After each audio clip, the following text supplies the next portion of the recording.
ballpark for today's ball game, where it's about 70 degrees at game time, humidity in the 50s, fair skies. Very pleasant day, and we're looking at a very pleasant week for baseball activity here at Great American Ballpark. A day-night doubleheader scheduled for tomorrow as the Pirates come to town, then Tuesday and Wednesday day games. And Chris, I guess it had to happen. Jay Bruce finally lost a game, so he's not exchanging lineup cards. It's on the disabled list. Willie Taveras exchanging the lineup card today with Bob Schaefer and the Dodgers as the Reds try to start another win streak. I guess you're only as good as your last game around here. For Jay Bruce, it was a loss, so see you later. They're going to bring in another guy today. Let's check your U.S. Bank starting lineup for Joe Torre and the Dodgers, who come in first place in the Western Division of the National League. The Dodgers with a lead of now 5 games over the Colorado Rockies and 6 games over San Francisco. Rafael Furcal, who homered yesterday in the leadoff spot. Juan Pierre has been red hot, nearly 400 during the month of August, bat second. Andre Ethier had a big pinch hit double last night. Matt Kemp on the road, 336 overall, and for the month of August, 7 home runs. Casey Blake back at third, James Loney at first, Russell Martin back behind the plate, the switch hitting Orlando Hudson at second, and Clayton Kershaw, the pitcher, bats in the number 9 position. On the mound for the Reds, trotting out big number 61, Bronson Arroyo. Now, Bronson Arroyo's got a little score to even with the Los Angeles Dodgers. Lifetime, he has 1 win against 4 losses against his Dodger team. But he's been throwing the ball pretty well lately, even though he's 1 and 2 over his last 5 starts. His earned run average has been very good. And this time he gets to throw to his catcher, Corky Miller, for a second time. So there'll be no more introductions early on for these guys. They know each other. And that game was a pretty good one. 7 innings of 6-hit, 1-run baseball against the Milwaukee Brewers. The bullpen blew a save in that ball game, so he didn't get the win. But overall, he's been throwing the ball very, very well lately. And this is a pretty good matchup this afternoon. Well, Bronson's ready to go to work. His 1-4 career record against the Dodgers includes a game in Los Angeles back to the 3rd week of the month of July. Here's the defense. It'll be behind him. Darnell McDonald in left, Drew Stubbs in center, Johnny Gomes in right. Roland, Yanish, Phillips, Votto across the infield, and Corky Miller behind the plate catching Bronson. The Reds come in 12th in the league with defense with 80 errors.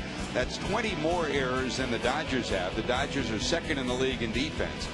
And sometimes statistics lie, sometimes they tell the truth. But from a Dodger team that is in first place in the West by 5 games going in, they're number 1 in hitting, Chris. They're number 1 in pitching.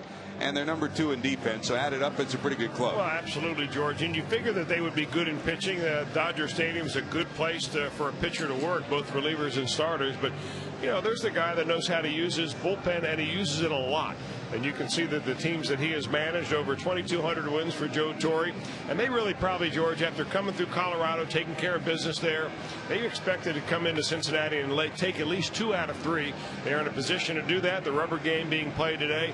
But Bronson Arroyo is a guy that stands in the way. And this Reds ball club playing much better baseball here in the last week since the return of Scott Rowland, since Drew Stubbs has got a little bit more confidence at the plate.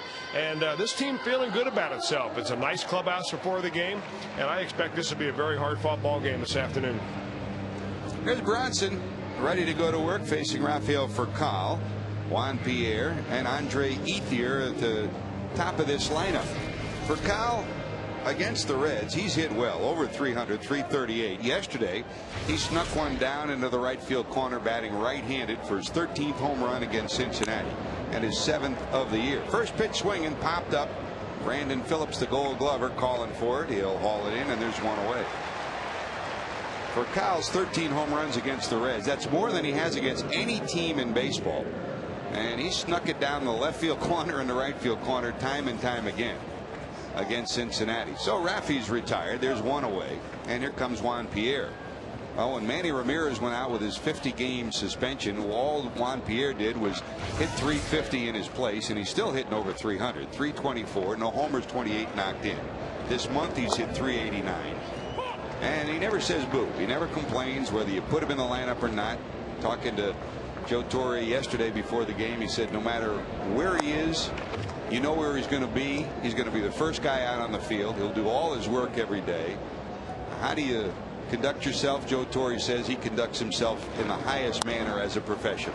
Bounce right back to Bronson. And there's two away. Well, early on, Bronson Arroyo not using much in the way of curveballs, but he's using his changeup. And you know what he's done now is that he's figured out, or has gotten into a groove where every one of his pitchers has a great feel. He adds a little bit, subtracts a little bit, not on just his fastball, but on every pitch. And that makes it very difficult for the hitter to gauge his speed. That's why you hope to see Arroyo out there today with a lot of early hitting. I mean, they're going to make the ball in contact early in the count and a lot of easy outs. Here's Ethier in at 286, 27 homers, 87 knocked in. Another guy's been hot in August at 352 and 6 home runs. Against Bronson, he's 6 for 16 and a homer. Didn't start yesterday, but he came up with a big base hit. He pinch hit in the 7th inning to lead the inning off and doubled off the right field wall. That started the Dodgers on the way to their 6-run inning. It was partially their hitting, partially difficulty for the Reds bullpen, and partially bad defense. Those are his numbers against Arroyo. Yeah, the Reds were pinned for what, a couple of errors yesterday. They probably could have had 4 or 5. Yep. Very liberal scoring yesterday to save their errors on the part of the Reds defense. 2 balls, 1 strike. Votto gloves that over as Bronson taps the bag. It's a 1-2-3 for Bronson Arroyo. Drew Stubbs will lead it off. Kershaw to the mound when we return.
In the leadoff spot, Paul Janisch bats in the number 2 position. Then Joey Votto hits third. Brandon Phillips, the Red second baseman, will hit in the cleanup spot. And Scott Rowland, since his return, is at 308. Rowland also at 308 overall with 13 homers and 46 knocked in against the Dodgers in his career. Johnny Gomes, Darnell McDonald with a lefty going. He'll be in left. Corky Miller, the catcher, bats 8th. And Bronson Arroyo, the pitcher, in the number 9 position. And here's Due, number 22. Well, when you compare these two ball clubs, a lot of story can be talked about right from the very get-go. The runs scored by the Dodgers in the first inning as compared to the runs they've given up, the same with for the Reds. And you see that the difference there, the Dodgers have scored 57 more runs in the first inning than they have given up. And when you're able to do that, you're able to really put the pressure on the defense. The Reds, on the other hand, are on the opposite side of that. They've given up way more runs than they've been able to score in the first inning. That's why sometimes that ball game is determined early on. Here are the numbers for Clayton Kershaw, who comes in for his 27th start of the season and an ERA of under 3, going for his 9th win. Big, strong left-hander from Dallas, Texas, taken in the first round by the Los Angeles Dodgers in 2006. What a terrific, talent-laden draft that was in the first round. The first 10 players now, all but I think 2, have reached the major leagues. And in fact, there's one first-rounder in 2006 in this matchup facing another first-rounder. This is when Drew Stubbs was taken out of the University of Texas. So both plucked in the first round. Stubbs leading off for the Reds. 1 homer, 3 knocked in. Facing Kershaw for the first time. That's a call. Strike 3, says the home plate umpire Eric Cooper. Mike Riley, the crew chief, at first. Chuck Merriweather's over at second, and Laz Diaz, your third base umpire for today. 1 away. Here comes Paul Yanis. Here's your 4 defensive alignment. Told you about the Dodgers. The Dodgers and the Phillies bouncing back and forth between 1 and 2. They come in second in the league with only 60 errors. Pierre, Kemp, and Ethier in the outfield. Blake, Burkal, Hudson, a 3-time Gold Glove winner, at second, and Loney over at first. And Martin is back behind the plate. You know, the big difference when you look through the rosters and the lineups of these two teams, the Dodgers are not a team that are trying to develop their young talent and bring them up. You know, Kershaw is definitely the one guy that is that for the Dodgers. But even the backup players for the Dodgers are veterans like Mark Loretta and Juan Pierre, guys that are making some serious money and have been around a long time. That's the kind of ball club that Joe Torre wants. He wants a veteran club that he knows what he can get when he calls on it. Loop to the right side. Hudson calling. Orlando has it, and there's 2 away. And you walk through that clubhouse, and the other part of it too is they're not just guys off the bench who can perform. They're guys who are leaders. You talk about, you know, the Juan Castro, who's with the Reds, a leader. You talk about Doug Minkiewicz, who's on the disabled list now, a leader. Brad Ausmus, a leader. You talk about Loretta, all guys who not just perform, but they perform in the quiet ways too. Well, in order to get a lot of veterans like that, you have to pay some money, and that's the difference between drawing $3 million a year and having high-ranking TV rights and being a middle market club. Bottom line. And the other part of it is the manager, when you've been successful, you get what you want. And Joe Torre got what he wanted in New York and built a dynasty there. And in 2 short years, he changed the demeanor of this Dodger clubhouse, and they're winning on the field too. Dodgers first place in the West. There's Joey Votto in at 316, now 20 homers, 65 knocked in. Hit well against the Dodgers at 340 with a couple of homers and 6 knocked in for his career. Lefty-lefty matchup here. Kershaw has not faced the Reds, so these guys are getting a look at him for the first time for the most part. You know, he's a guy that it's a bullpen game when he comes into it because he's not going to throw you a complete game. He's been limited in just about half his starts to 100 pitches or fewer. They don't go and try to push him too deep into a ball game. Swing and a miss by Joey. 2 balls, 2 strikes. And the fact that he's a high strikeout pitcher and that he averages quite a few extra pitches per inning. For instance, if you compare him with Arroyo is a little bit over 15 pitches per inning. Clayton Kershaw's up around 18 pitches per inning. You start putting the innings on your board, and then that number starts to add up.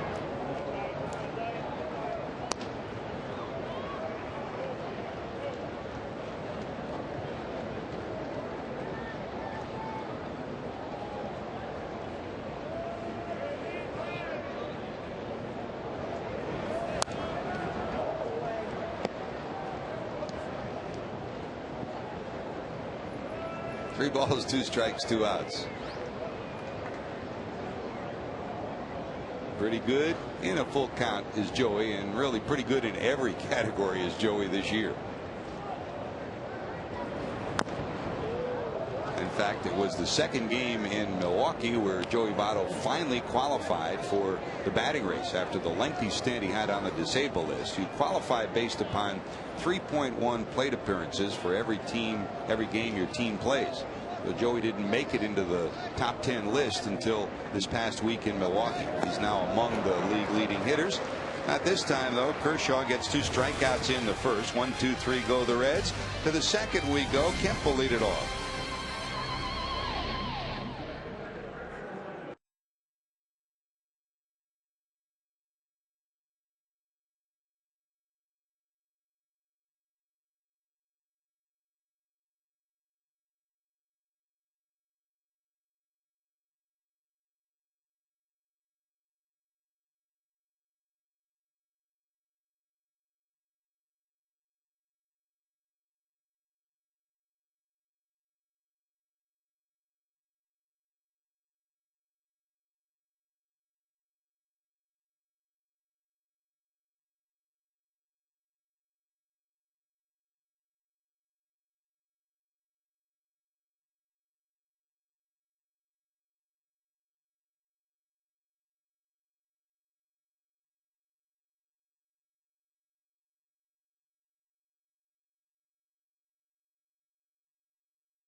and in the lineup. The Reds are 5-1 with an overall record since his return.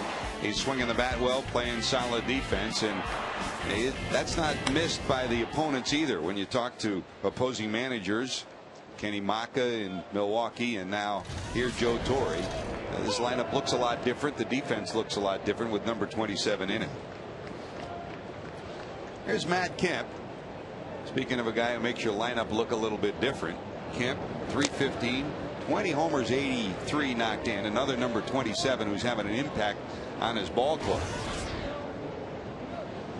His career high extending 20th homer yesterday. He's joined the 2020 club, first Dodger to record 20 homers and 20 steals since Sean Green did it back in 2001. He's a unique blend, Chris. The question is, how good can he be?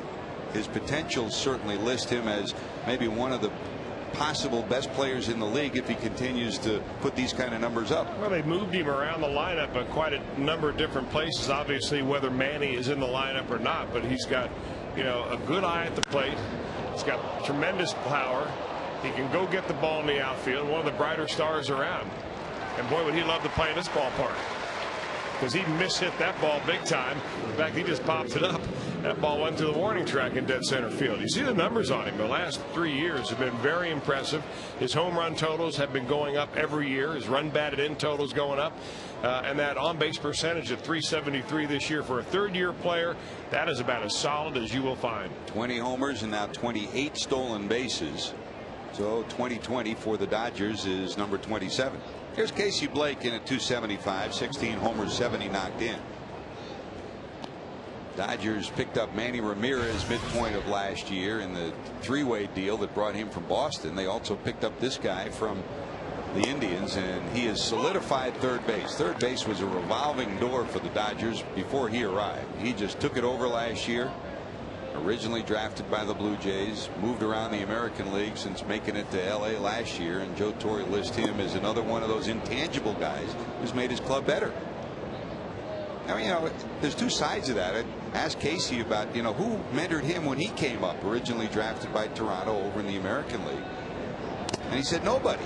He said, so what he's tried to do is give young players that he's come across something he didn't have as a youngster, somebody to kind of help you along the way, and he's certainly done that. Did that with the Indians and is doing it with the Dodgers.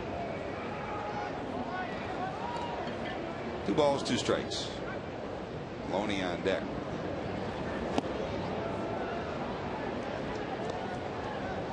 Casey Blake is one of those guys that every year you come to spring training and you say, well, we'll find somebody better, but then round about the mid part of the season, he's right there for you.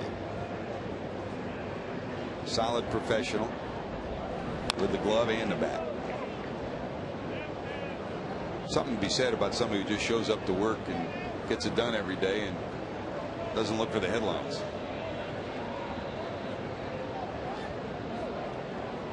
Three-two.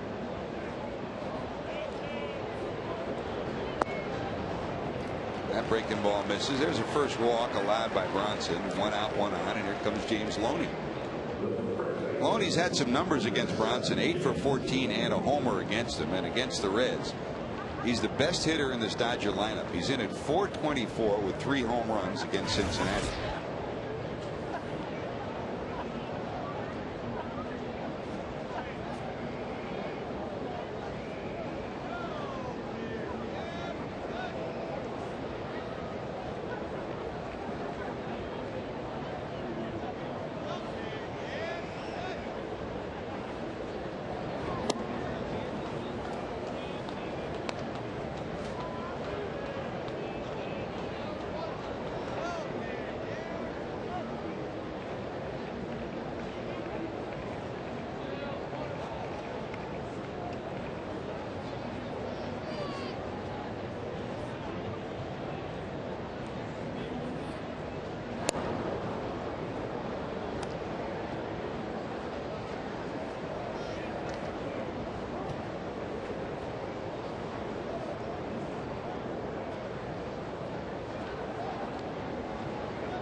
Breaking ball drops in there. The Reds with 124 double plays, and Giannis and Phillips double play depth.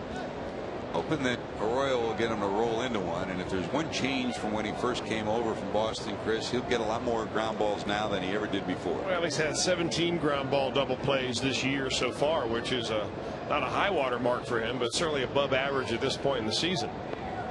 A lot of it is because of that pitch right there, a sinker. 5-4, yes sir, through. Number 25 on the season, 125 on the season for the Reds. Number 18 rolled up by Bronson Arroyo.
Northern Kentucky Toyota dealers. For a dealer near you, visit buyatoyota.com. By JTM, food, family, and fun. That's JTM.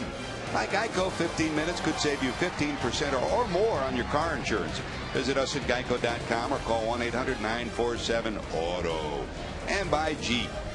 The Jeep summer clearance is on. Get to your beep beep Jeep dealer today for some of the best deals of the season. Good crowd on hand. Nice to have the Dodgers come into Cincinnati on a weekend. Of course, these two teams were once in the same division, the West. George Grant, Chris Welch bringing you baseball here. Jim Day, Jeff Pecora with Reds Live pregame. We'll be there for Reds Live postgame as well. Our producer Christian Roberts today. Our director Roy Alfers. Down in the truck, Matt Sigafus, Lauren White, and Kent Dreamweaver putting together all the special touches to Reds Live pregame. Kershaw back to work facing Brandon Phillips. Phillips has hit pretty well against the Dodgers, 377 for his career. Brandon yesterday wound up with 3 hits on the day, including a 2-base hit. We wondered, he did bang a double to left field, and he kind of looked like he was limping out of the batter's box yesterday, and we checked with him and he seemed to be fine, but looked like he may have tweaked his left leg out of the box.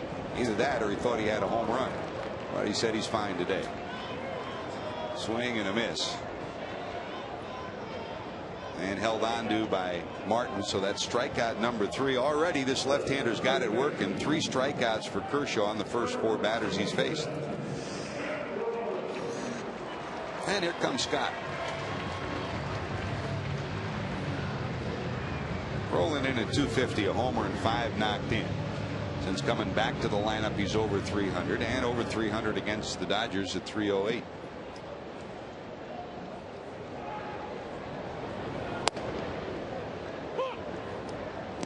Kershaw's got a lively arm, Chris, but he's also got a herky-jerky motion that makes it difficult for you to pick up where the baseball's coming from. Well, he really drives at you, George. He's got a little bit of a hesitation right as he gets to the top of his balance point to get himself gathered. That's another term that pitching coaches use for that balance point. When you get that knee, when you lift that knee up and it gets this very height before it starts to go back down, that's where your gathering spot is. And that's when he gets kind of herky-jerky, kind of slows it down a little bit, making sure his whole body is with it. And he really's got a nice motion because he really drives with his legs nice, uses his back. Doesn't really put a lot of pressure on his arm, but you know, for a guy that throws 95 miles an hour, you better use your arms and legs, or you better use your legs and back. 1 ball, 2 strikes again, just missing inside. I told you he was a strikeout pitcher. He has struck out now for 3 of the first 4 outs that he's recorded.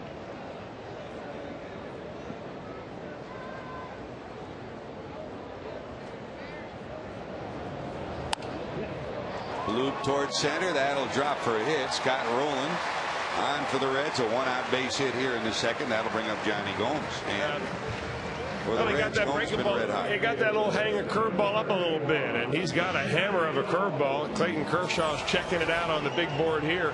Take another look at it. Scott Rowland takes a little bit of a half swing on it, but you hang it up in the zone and you risk putting the ball in play.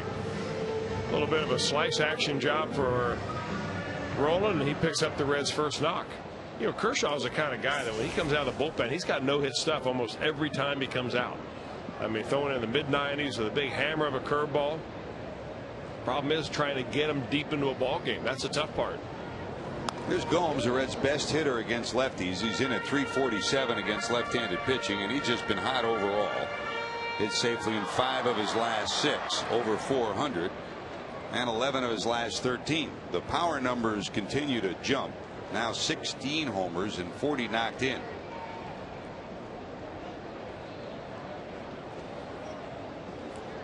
Darnell McDonald on deck. Kershaw kind of gives you a look that is a similar fashion, a little bit of Andy Pettitte and a little bit of Sid Fernandez. You know, he gives you the long stretch like Andy Pettitte does, and he, as you said, Chris, he attacks you at the plate with that extension the way Pettitte does, but then he gives you a little bit of Sid Fernandez too, herky-jerky. Unique combination. Well, you know, he really doesn't load up very much from the stretch. I mean, he has a big high leg kick like Arroyo out of the full motion, but he has a very short little motion with his leg. Watch his right leg. He just barely bends it. It's almost every pitch he has a slide step. He has been called for a couple of balks on the year, and you could probably see why. He probably has never hesitated. But he has given up but 5 stolen bases. Dodger catching has thrown out 5. So that's a pretty good ratio when you get half of them thrown out. There's Darnell in at .205. No homers, 2 knocked in.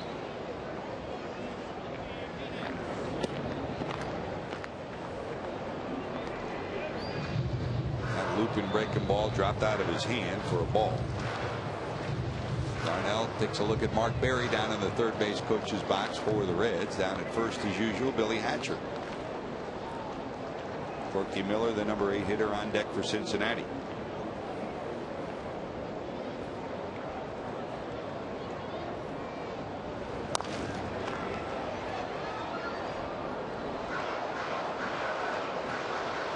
Darnell up with the Reds for the second time, coming back from Louisville. He went down there. Boy, did he play well. Over 70 games, hit over 300, had 9 homers, 40 knocked in. And for Darnell, he was one of the reasons why the Louisville Bats under Rick Sweet turned their season around.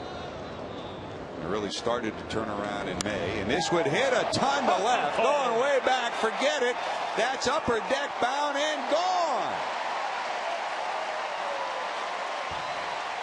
What a big swing from Darnell McDonald. His first homer as a Red this year after 8 of them down at Louisville, and he gives the Reds an early 2-0 lead thanks to this big swing.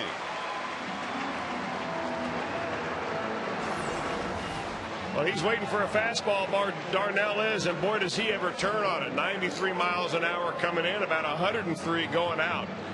Kershaw just kind of lays it on the inner part of the plate, about belt high. Darnell, see you later. Well, he had a good year down in AAA for Rick Sweet, as you were saying, George. I mean, after he got sent down there, he did not go down there depressed and sulking. He went down and worked hard. He batted up around 320. helped the bats a lot with their wins. And there's his cousin, probably out in the right field bullpen, not celebrating, but probably bragging on some of his bloodline, saying, "Hey, that's my cousin over there taking you deep. I told you he's got a quick bat." It was Darnell who was marveling at his changeup from Friday night just yesterday, and now the rest of the family can look back at Darnell. What a big swing. His first home run since July the 26th of 2004 at the major league level when he was with the Orioles. Good for him. I mean, he's a nice young man. We got to know him, George, in spring training. He made the opening day roster. Didn't work out for him all year long, but really nice young man. Corky Miller pops it up. Kershaw calling, and he'll haul it in. But a 2-out bomb from Darnell McDonald, his first homer of the year, first in more than 3 years, and the Reds lead it 2-0.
And he knew that in this Dodger lineup could be Manny Ramirez.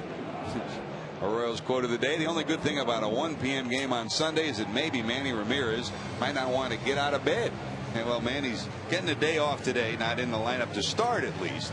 So Bronson will not face him in the regular lineup. Our Geico Direct quote of the day. Manny homered yesterday for Ramirez. That was his 14th home run of the season.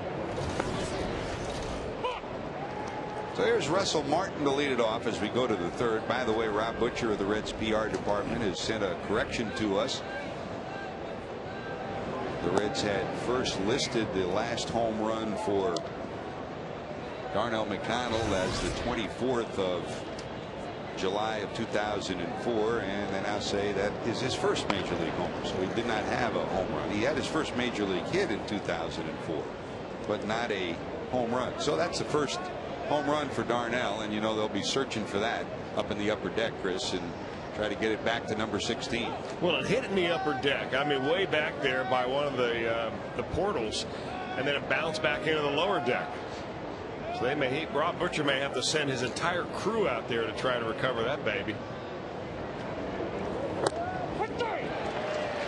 So Martin will take a strike on the outside corner. That is strikeout number 1 for Bronson Arroyo. Here comes Orlando Hudson. There it is. See this beautiful brand new Toyota Tundra in left center field at Great American Ballpark. If a Reds player hits the Tundra or the sign during today's game, Barry Martindale of El Dorado, Ohio is going to win it. Register for your chance to win during an upcoming game at your Cincinnati and Northern Kentucky Toyota dealers. Since the Dodgers are in town, I wonder if he's related to Wink Martindale, the old LA game show host. Yeah, all you have to say is Wink. We know who you're talking about. You watch the Game Show Network at all? Yeah, sometimes. Yeah. You know, I hate to. Why would you ask me that? I have to admit that. Some of those old shoals are still the best. Here's Orlando, the switch hitter at 292, 9 homers and 58 knocked in. I thought I saw you on the Gong Show one time. I was on Truth or Consequences with Bob Barker when I was in college at SC. We won, I think, a washer and a dryer for our fraternity house. Nice. There's a fly ball in the left. Darnell's under it. Got it. Got to be a semifinalist on the dating game once, where we all went down there. Never did make it. Would you trade the washer dryer in for a couple barrels of beer or what? Still got it.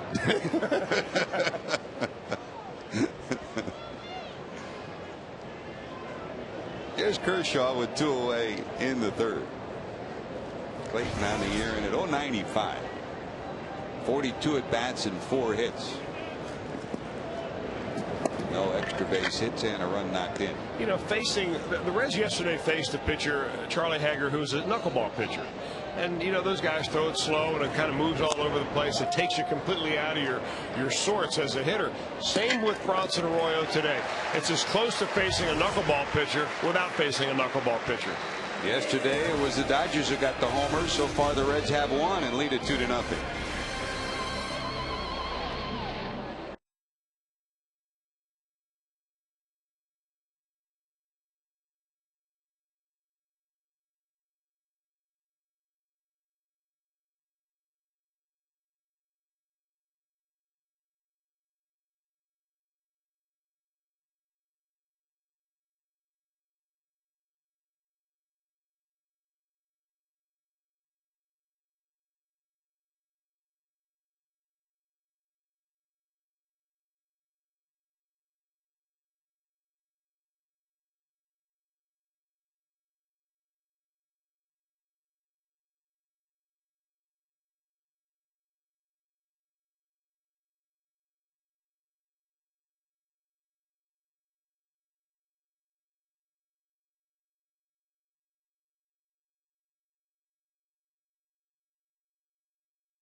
Fantasy football is about to change. Introducing the all-new Fox Fantasy Football with more customizable features and new ways to play. Log on to foxsports.com on MSN and join the next generation of fantasy football. Big fantasy drafts coming up this week, and a lot of baseball players do get involved in it. In fact, over the years, so many leagues have developed, and very often you'll find players that have been traded, moved to other teams, some of them even have retired, continue to be on the same fantasy football or fantasy baseball teams. Here's Bronson to lead it off as we go to the bottom of the third. Arroyo, then the top of the order, Stubbs and Yanish. Bronson in at 130 on the season.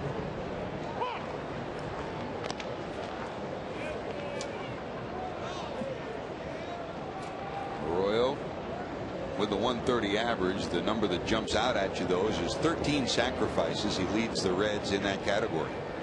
Money in the bank when you got to advance a runner is number 61.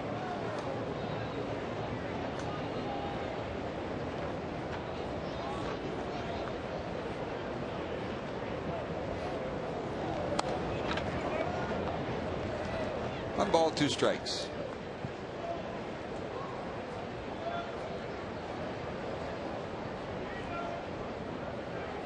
'27th start of the year for this burly left-hander. Got him, and has he got to work in 5 strikeouts in the first 2 1/3 innings. Here's your Honda standings update. The Dodgers 77-53 now. They are 24 games over 500. 5-game lead over Colorado. The Rockies with a 1-game bulge over San Francisco in the division, and in the wild card hunt with the loss last night, the Rockies now have only a 1-game lead over the Giants in that wild card hunt. One game in the loss column. And the Rockies face Matt Cain this afternoon. That's no easy task. The Dodgers and the Rockies are due to end the season against each other with 3 games. But before that, if you look at the month of September, Dodgers have much the better of it. In fact, they leave here and they have 9 games against San Diego and Arizona. And in that last week, they play, I think they only play like 2 series against teams over 500 the remainder of the way. I don't think they've played the Pittsburgh Pirates yet. No, they play them twice in September, including that last week. 1 ball, 2 strikes. Stubbs struck out looking first time up.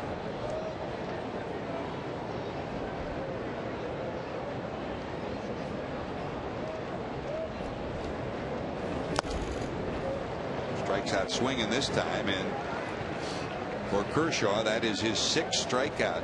And here comes Giannis. Well, he's getting him. He's pretty democratic with his pitches this afternoon. He's gotten Drew Stubbs on both the fastball and the curveball for strikeouts. That one at 94 on the corner.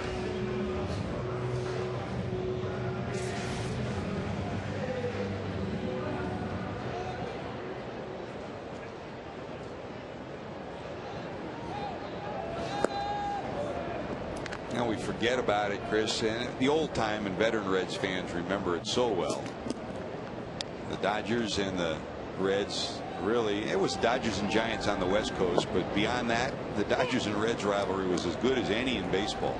I mean, you list them in the top 3 during the 70s and 80s. Some tremendous series, some tremendous individual games, and tremendous individual performances. These 2 great franchises. And he's ahead again, 1 ball and 2 strikes to Giannis. Kershaw's got it working. Every time we go to LA and we visit with Tommy Lasorda, it's like bringing up those old stories all over again, isn't it? Sometimes the Reds came on top, sometimes the Dodgers did, and back then there was no wild card. So you either won the division or you went home, which is too bad. 2 balls, 2 strikes.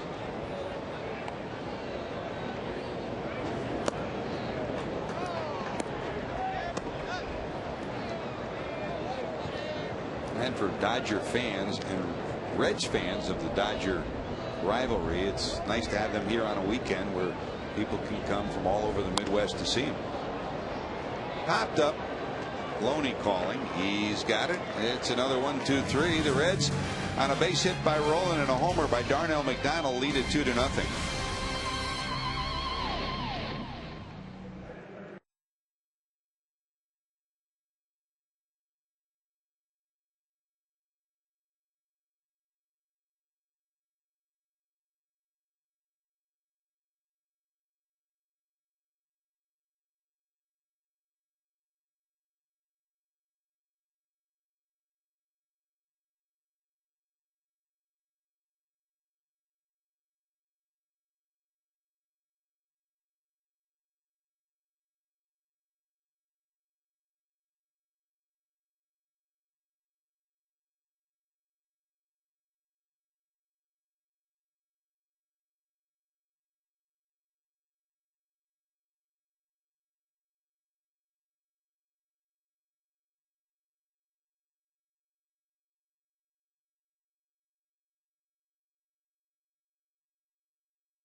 And what 2 managers have had their numbers retired by the Dodgers?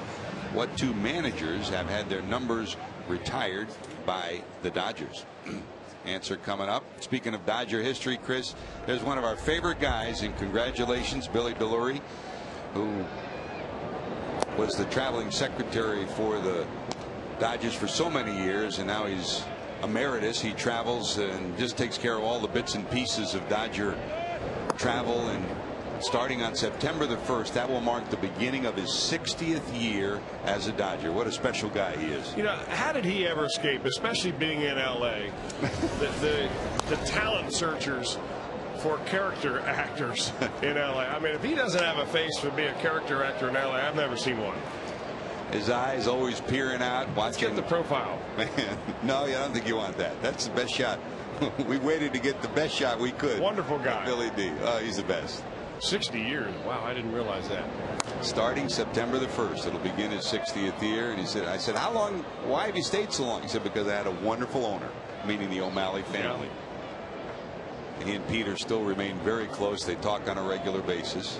He's been so much a friend to so many people, not just Dodger people. And, you know, we talk about the managers of today. We were talking about Dusty Baker yesterday, and he said, Dusty Baker, he said, you know, people talk about him as a player, and he was a member of the Dodger all-time team, and as a manager.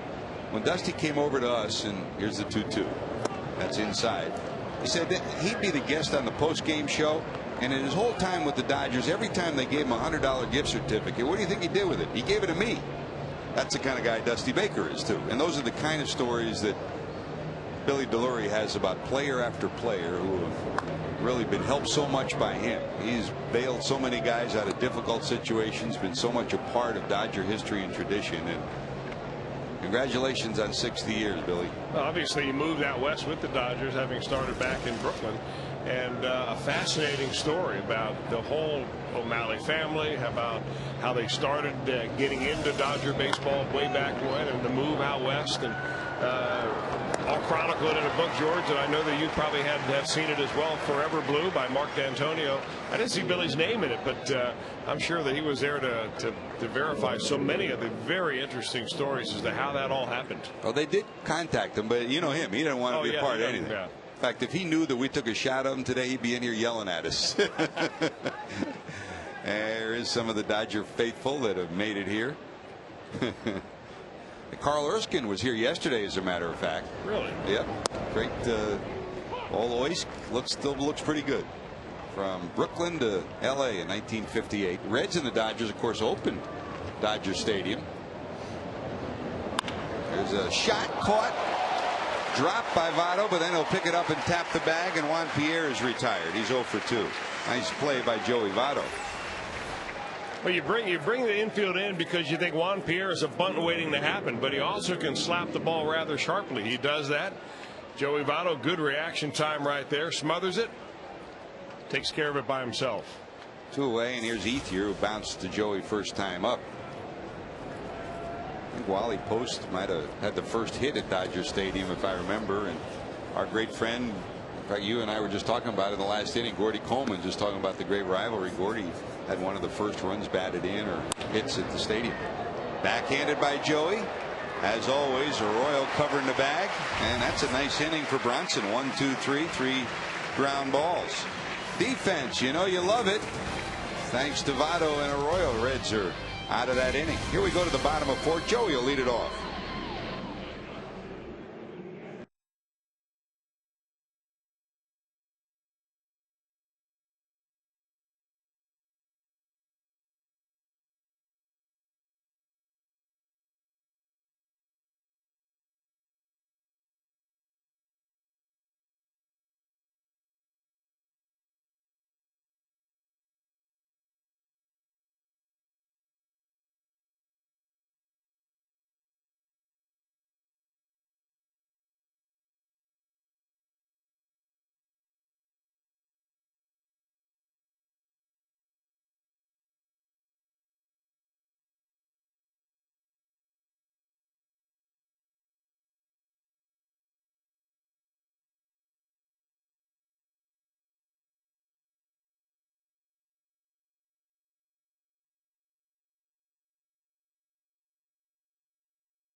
had their numbers retired. You think Walter Alston would be one at the top of the list?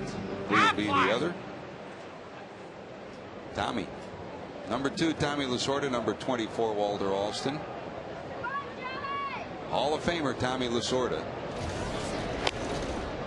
And Lasorda, of course, after he took over for Alston, had a handshake 1-year contract every year. And he went from Norristown, Pennsylvania to Cooperstown, New York to make it to the Hall of Fame. What a great ambassador to the game of baseball. As a great manager, yes, but even more importantly, someone who just preaches baseball every place he's been. Alston, of course, had one major league at bat. It was a strikeout, but boy, what a great manager he was. Native of Dartown, Ohio, near Oxford. Swing and a miss. Joey Votto retired. He strikes out for the 2nd time against this tough lefty. That's 7 strikeouts for Kershaw. You know, some guys throw 93, 94 miles an hour, and it's hitting speed because they get the ball up there and they appear to throw exactly how hard they throw. But evidently Clayton Kershaw throws harder than he appears because these guys are not on his fastball at all. In fact, the only guy that has sniffed it has been Darnell McDonald. There's Brandon, who struck out his first time up. 1 out here in the 4th. One of the best left-handed hitters I ever covered is in the Dodger dugout. That's Don Mattingly.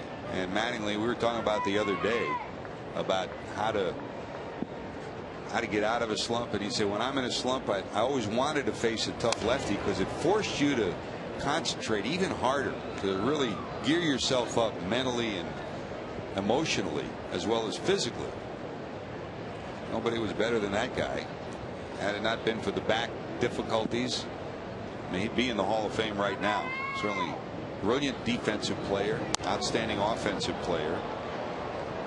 I mean, Manning over 300 for his career, 6 times an All-Star, 9 times a Gold Glover, won the MVP in '85.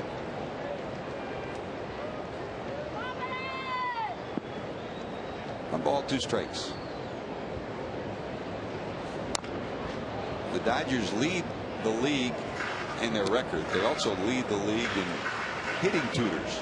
Donnie Mattingly is the hitting instructor for Joe Torre.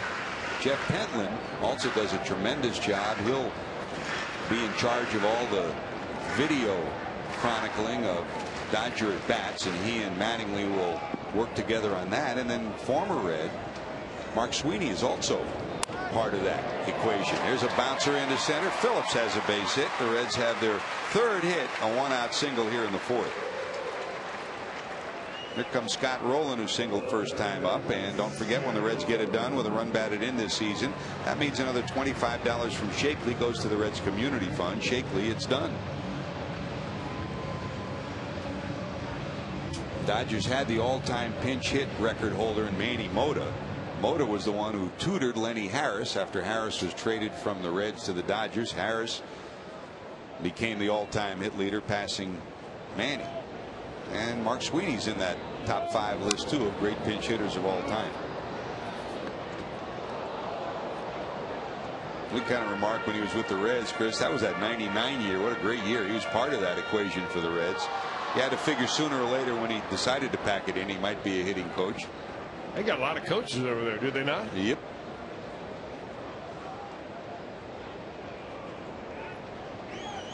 Phillips off first. Swing and a miss by Rowland, who singled to center in the 2nd. And after a strikeout of Gomes, Darnell McDonald ripped an upper deck homer to give the Reds their 2-0 lead.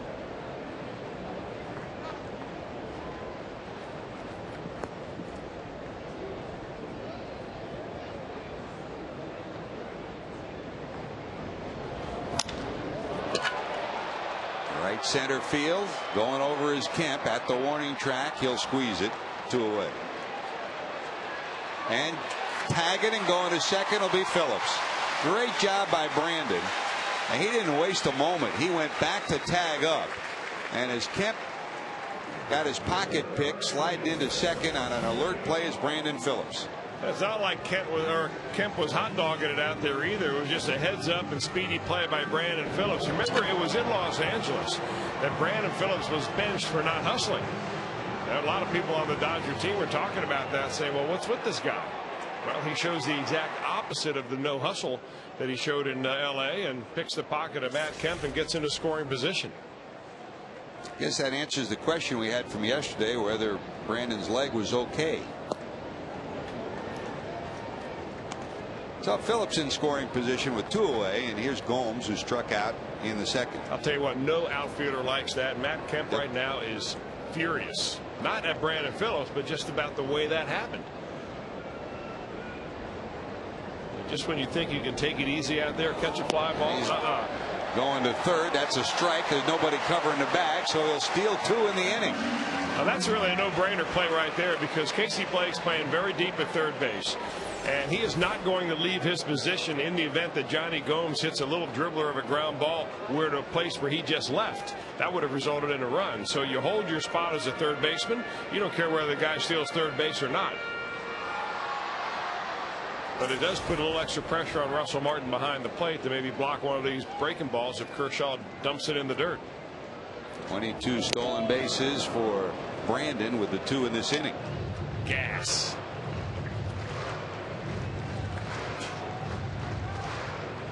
And Kershaw, even with the runner on third and 2 outs, still will work from the stretch, not from the windup.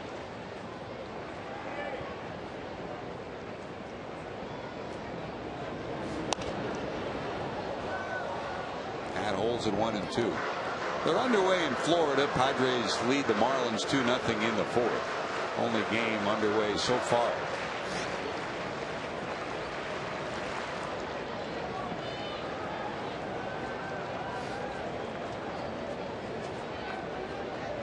Impressive numbers for Johnny, not just with runners in scoring position, but also against lefties. He came in .347, the best the Reds have against left-handed pitching this year. Not this time. He got him again on the inside part of the plate. 8 strikeouts for Kershaw. But the Reds on the Darnell McDonald homer lead at 2-0.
Little bit of pitching, a little bit of offense, a little bit of defense. AT&T, the nation's fastest 3G network. AT&T, your world delivered. Kemp fouls one off his foot.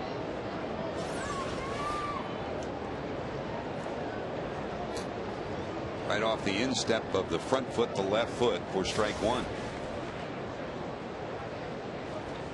By the way, while you look at that in this inning, we'll recap a story that we followed after the game on Friday night. And those of you who were with us on Friday night will remember that this hit deep to left center. I told you the guy was angry. Man, that's going to be long gone. Now Kemp gets his 2nd homer of the series, his 21st of the season, and the Dodgers are on the board. It's a 2-1 ball game. for Kemp, his 8th homer in the month of August. He'd been on fire, and yeah, he took the base personally, and he takes it back to the plate with him. You know, after you hit one off your foot, the first thing you think about as a hitter is, I'm going to stay back so I don't get out in front and hit the next one off my foot. That would have been hard to get hit off your foot right there. Anyway, that ball floated way up in the zone, not a whole lot on it. Matt Kemp, who came to the plate a little bit angry, took his frustrations out right there, playing out on Brandon Phillips for playing good baseball. 21 homers for number 27. The Dodgers are on the board. It's a 2-1 ball game. And here's Casey Blake, who walked first time up. Back to the game on Friday night when the Reds and the Dodgers wrapped things up on Friday night. In the 9th inning, the Reds hung on for the victory 4-2. But with 2 outs, Andre Ethier was at the plate. And Ethier swung and missed at a pitch, and we weren't sure, number one, whether he had held up. Number two, the ball hit the dirt and carried him back to the backstop. And after we looked at a bunch of replays, we finally take a look. At first, Ethier thought that the ball hit the dirt, then hit his foot. As you can see, it actually hit his foot and then kicked away from Corky Miller. Miller thought the ball hit the dirt in his foot too. So did the umpiring crew. After looking at the replay after the game, there's a line drive to center.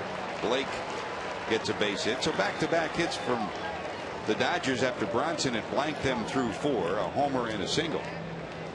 The essence of it is, and there's Ethier. Ethier, talking to him after the game, he thought the ball hit the dirt, then his foot. No one complained. Corky didn't. Ethier didn't. Ethier just ran down to first. And talking to Mike Riley after the game, he said really what should have happened was that should have been strike 3. The game should have been over at that point, because once he struck out, if the ball hit him, the ball would have been dead. The game would have been over. As it turned out, Ramirez did come to the plate. And Chris, imagine if the game had turned out in another fashion. As it was, Coco Cordero struck out Manny Ramirez, and the game did end on the next batter. It could very easily have ended a different way. Fly ball to left. Darnell McDonald under it. As it was, the only victim, I guess, of that call and the inning being extended and then Manny coming up for that long at bat against Cordero was Dusty Baker's fingernails. Yeah. He chewed him up, worrying about Manny. And no one, I mean, neither manager complained, no players complained after the play. So Mike Riley said, you know, with the runners on base, we were all at that distance away. You're about 100, 110 feet away. He said, I thought it hit the dirt. So did everybody else. But the end result for you at home, if you see it happen again, if the ball on that situation, the final out of the game, if you swing and miss and the ball hits you, it's a strikeout, game over. And a dead ball. Yep, I guess really the point is that if you swing and miss and the ball hits you, it's a strike, but it's also a dead ball. So the catcher doesn't have to chase the ball down and throw you out at first base. I did not know that rule. And it would have been even more curious if there was a question whether it was a check swing or not. As it was a strikeout. The game should have ended on a dead ball after the strikeout. As it turned out, it didn't affect the course of the game. It might have.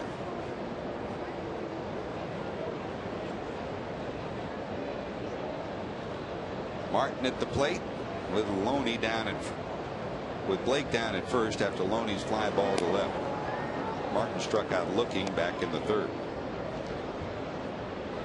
Now, Chris, Mike Riley, the crew chief, echoed what we say. Said the more you come to the park, the more you see something you've never seen before. 1 ball, 1 strike.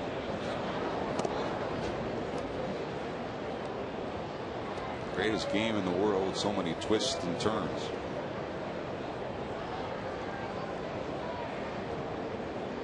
Martin's had success against Arroyo, 4 for 17 coming into today.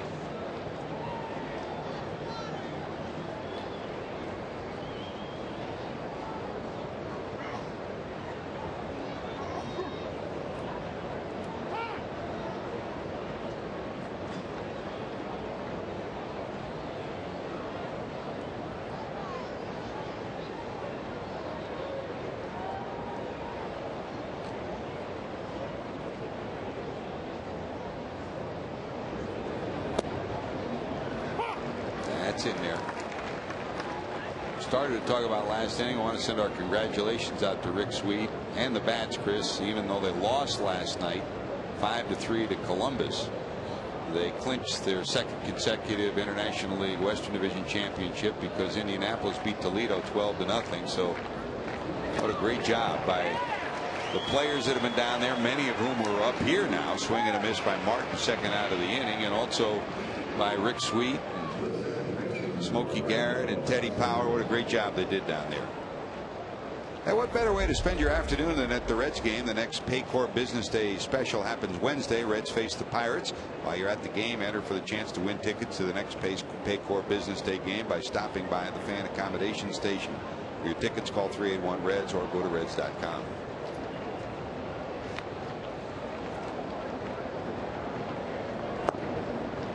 Here's Orlando, fly to left, his first time up. You think Rick Sweet's ever going to get a shot at a big league managing job? He sure deserves it. He's proven that not only can he manage a game, he can manage people, and he's done that throughout his career. Giannis gets a glove on it. That's all they'll get, though. It'll be 2 on, 2 out, and here comes Kershaw. Well, goes an infield hit. If he can just keep it in front, they've got to force it second.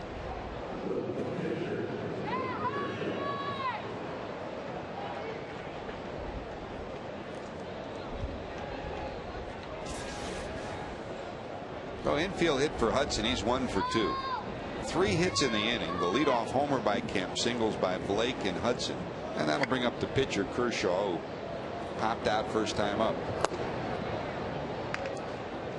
You know, Chris, when you're a career minor league manager who's had success, you really need someone to be a benefactor.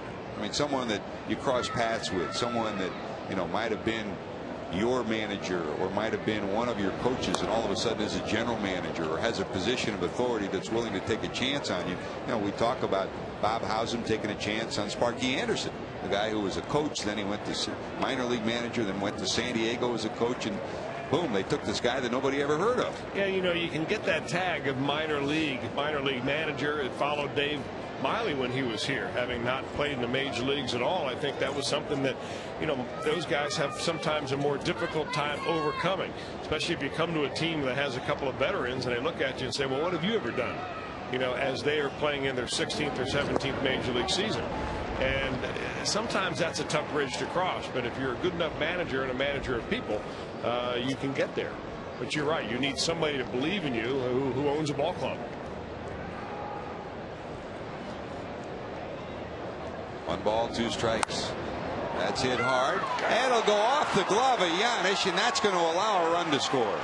So 2 balls, you figure one of the 2 could have been the last out of the inning, and Giannis will tell you either one of those he could have had and should have had. I mean, not that it was an easy play, but if you keep it in front here, you've got the final out. You know, you don't even have to keep this one in front of you. You just have to keep it from going out of the infield. You've got to knock that ball down the best you can. Throw your body in front of it, because once it gets by you, there's nobody to be able to throw the run around. That's a tie ball. That's a tying run right there. So, you know, Giannis just played some pretty good defense. We can't get on him about that at all. But that last one really had to be knocked down and kept in the infield. So it's 1st and 3rd. Kershaw gets a infrequent base hit in his 2nd run batted in of the season, and we're tied at 2. And here's Rafael Furcal. Furcal popped out, grounded out, 0 for 2.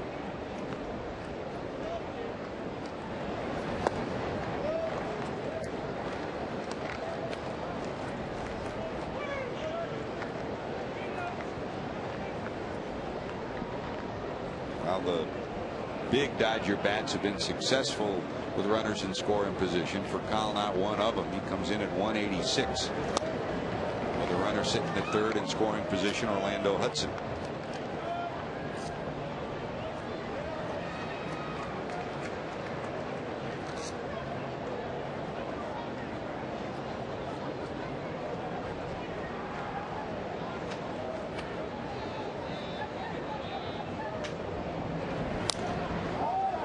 Popped up, it'll be back in the seats.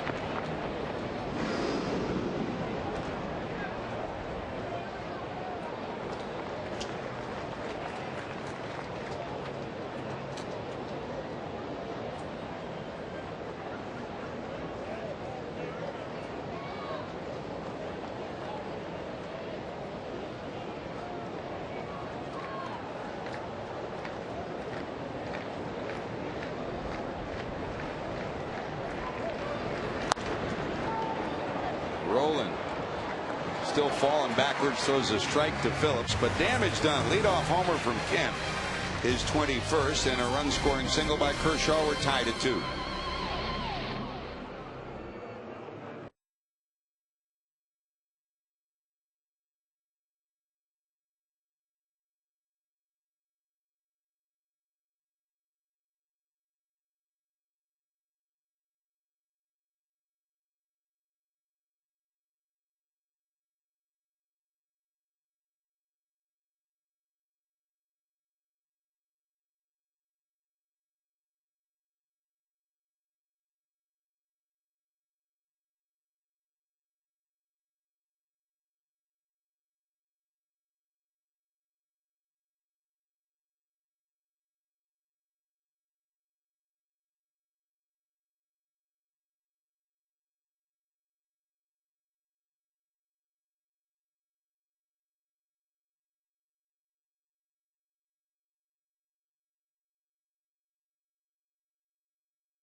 But then the Kemp homer got 1 run on the board. Kershaw helped himself with a run scoring infield hit. We're tied at 2, and the home run given up by Kershaw, Chris, he didn't give up many at home. On the road, that's the 5th one he's allowed. Well, at home, Dodger Stadium does not give up home runs very easily. You really have to whack them pretty good there, although he's stingy overall with home runs. If you pitched 146 innings, now 150 or so innings the way Kershaw has, and has only given up 6 homers, you are very stingy with the long ball. 7 make it today because Darnell McDonald reached him earlier. But the batting average against is very, very good, down around 200 when you combine both of those. This guy just overall a very young, talented pitcher. A lot of people think that he will not be too long before he starts challenging for a Cy Young Award year in and year out. What a draft class that was in 2006. You see Drew Stubbs. Stubbs picked by the Reds as the 8th player. Kershaw 1 slot ahead by the Dodgers. In the number 7 slot, Tim Lincecum in that group too. Yeah, all but 2 of that top 10 have made it through the major leagues. Only Billy Rowland from Baltimore has not been there yet. Brad Lincoln, the 1st round pick that the Pirates took that year, is a very good looking young pitcher. They pulled him out of high school. They expect him to be an ace of the staff type. So that was a talent laden 1st round of that 2006 draft. Here's Darnell. Big swing back in the 2nd. He came after a base hit by Roland. His 1st homer this year, his 1st career home run, gave the Reds a 2-0 lead. I mean, those are 2 great years back to back. We talked about it in Milwaukee. The likes of Ryan Zimmerman and Ryan Braun, part of the 2005 draft. Upton, one after another. That was a brilliant draft too. So 2 big years of players who have become already outstanding major leaguers. I mean, usually you're going to have a draft where you're going to find 3 or 4 in the 1st round who make it big. But to have 8 out of the 10 already there, and most of them being real good frontline players, that's exceptional. You do not want to be the team in that year that gets a pick in the top 10 and makes a mistake. Because by comparison, you really look bad. Kershaw gets his 9th strikeout. We're only in the 5th inning. Clayton's been dealing big time. His season high came back on the 15th of April when he struck out 13 Giants in a game that he pitched 7 innings, allowed only 1 hit. Boy, did he have it working there. He had another 10+ strikeout game when he struck out 10 against Atlanta on August the 8th.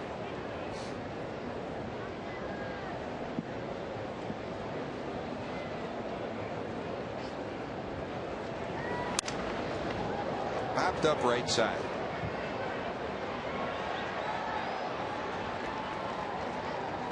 Hudson has it, and there's 2 away. Help select the next Reds Hall of Famer now through September the 2nd. Be a part of the 2010 Reds Hall of Fame fan vote. Sponsored by CincyFavorites.com. Pick up the ballot at the ballpark at participating Skyline Chili or Montgomery locations, or log on to Reds.com/Hall of Fame and vote today. Awful tough, Chris. I mean, you could vote for everybody on the list. I mean, it's an impressive group. Cowboys on that list. Here's the ballot. Booney, Jeff Brantley, Norm Charlton, Johnny Franco, Danny Graves, Kevin Mitchell, Hal Morris, Paul O'Neill, Scott Sullivan. Sullivan, I guess, of all the years that you're looking at, if you're looking for longevity, Hal Morris was there quite a bit, but that would probably be Scott Sullivan. He spent 8 years here. And he had that job back in middle relief, really before it was appreciated the way it is now. Talk about a workhorse who would take the ball anytime and all the time. Sullivan would do that. Still living down in Alabama. Here's a swing and a miss. Bronson retired. It's a 1-2-3 for Kershaw. Tie ball game going to the 6th. Juan Pierre will lead it off.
On to the 6th inning. I'm out here in left field, and as you know, at Dodger Stadium, they have Manny Wood in left field, and there are a lot of Dodger fans that are here. A lot of blue you can see in left field, but they're a little disappointed today because Manny is getting a day off. But they do have Darnell McDonald for the Reds out here, so instead of Manny Wood, it's McDonald land, if you will. Georgia, Chris?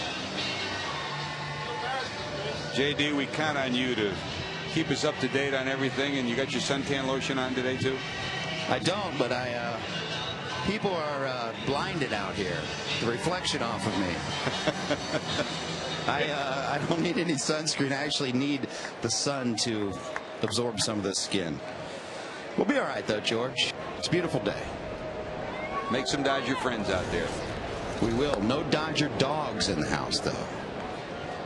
This is Skyline country. You got it. Here's Juan Pierre. JD will be with us with Jeff Pecoro on Reds Live postgame. Pierre, the Reds are keeping him off the base, is something they very rarely do. Bounce back to the pitcher. Line Dovato 0 for 2. Keeping him off the base is important. You know about Kemp. 28 stolen bases, and Pierre second on the team with 23, and that's only in really part-time play. Dodgers are second in the league with 91 stolen bases. The Mets still lead everyone with 103. Kemp 28, Pierre 23.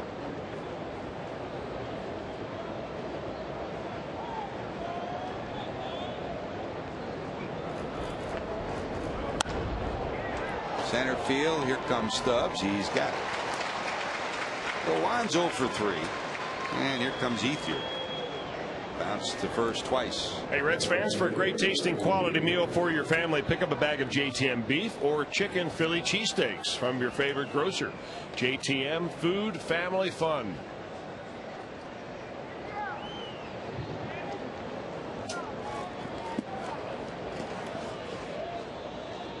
Kemp's homer was his 21st. He trails Ethier in team leadership. Andre with 27. 87 runs knocked in, a career high for him. So career high number of homers and runs batted in.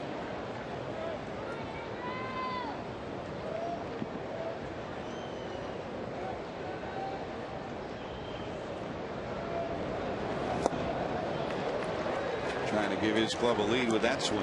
He's been seeing a lot of different pitches from Arroyo. He's grounded out to first base both times, once on a changeup, once on a fastball. And in this at bat, he's seen a curveball and a pretty good little dead fish pitch. That dead fish pitch that Arroyo throws is the sinking fastball that he takes a little bit of speed off of, but not a lot. It's also known as a batting practice fastball. It's about how hard BP pitchers throw.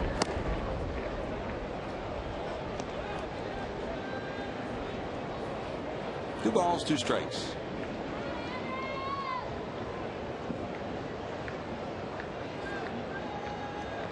Pretty good combo. Ethier, Kemp, and Ramirez not part of that today. That's a fair ball down the line.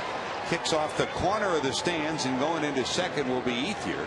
Andre will have his 35th double of the season. And Chris, I think we'd all list Albert Pujols as the odds-on favorite to win MVP, but you got to put this guy on the list of the top 3 or 4. Yep, he's on the list. And so is everybody else behind Albert Pujols. Yep. Get in line, right down the line. Third time on the afternoon he's gone to first base. This time when you hook it around the bag like that, boy, that ball had some English on it. Not a whole lot that your first baseman can do.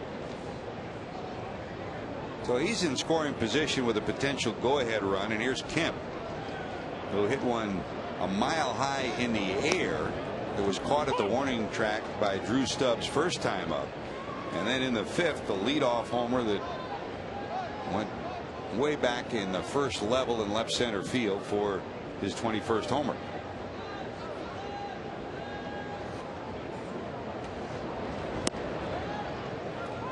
Great amateur athlete, and they were talking about him as a possible NBA player in his high school days. Fortunately for the Dodgers in baseball, he chose our game. And he didn't grow. Yeah. He'd be a guard, right? Small guard.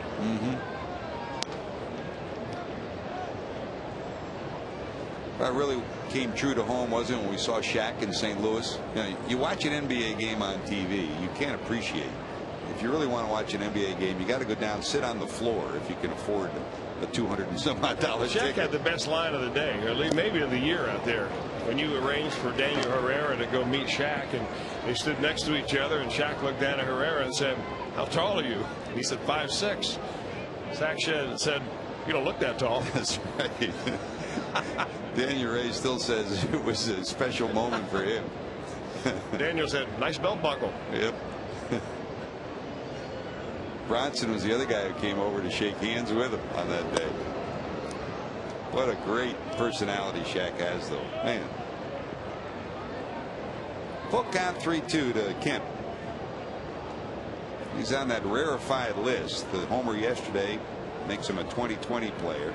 8 times that's happened in Dodger history. Guys like Kirk Gibson, Mondesi, Davey Lopes, people like that are on that list.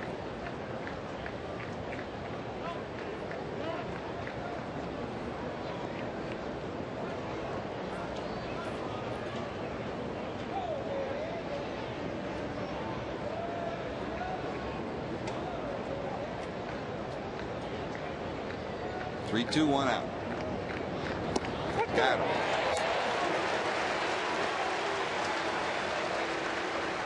Boy, he locked him up with this pitch, didn't he? He thought he got the bad call on this one. Kemp did. He thought that ball stayed inside. A little bit of a frame job at the very end by Corky Miller, the Reds catcher, don't know if that helped him or not, but he gets rung up, and it kind of takes a lap around the home plate umpire, Eric Cooper. Let him know he didn't like that call.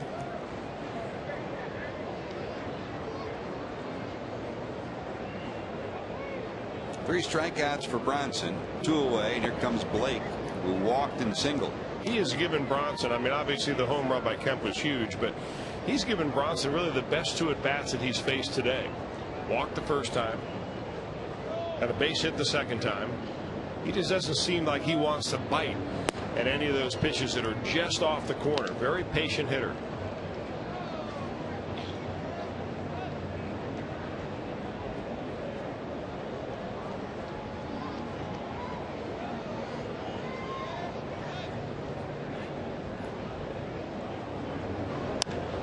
Got in on him this time, sliced into center field. Here comes Stubbs in. Drew's got it. A double, no harm in the 6th. Going to the bottom of 6, top of the order, due up in a 2-2 game.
Ball in the inner third of the plate, and that's the scoring for the Reds.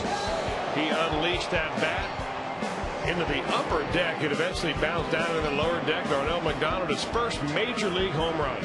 Coors Light Freeze Can brought to you by Frost Brew Coors Light.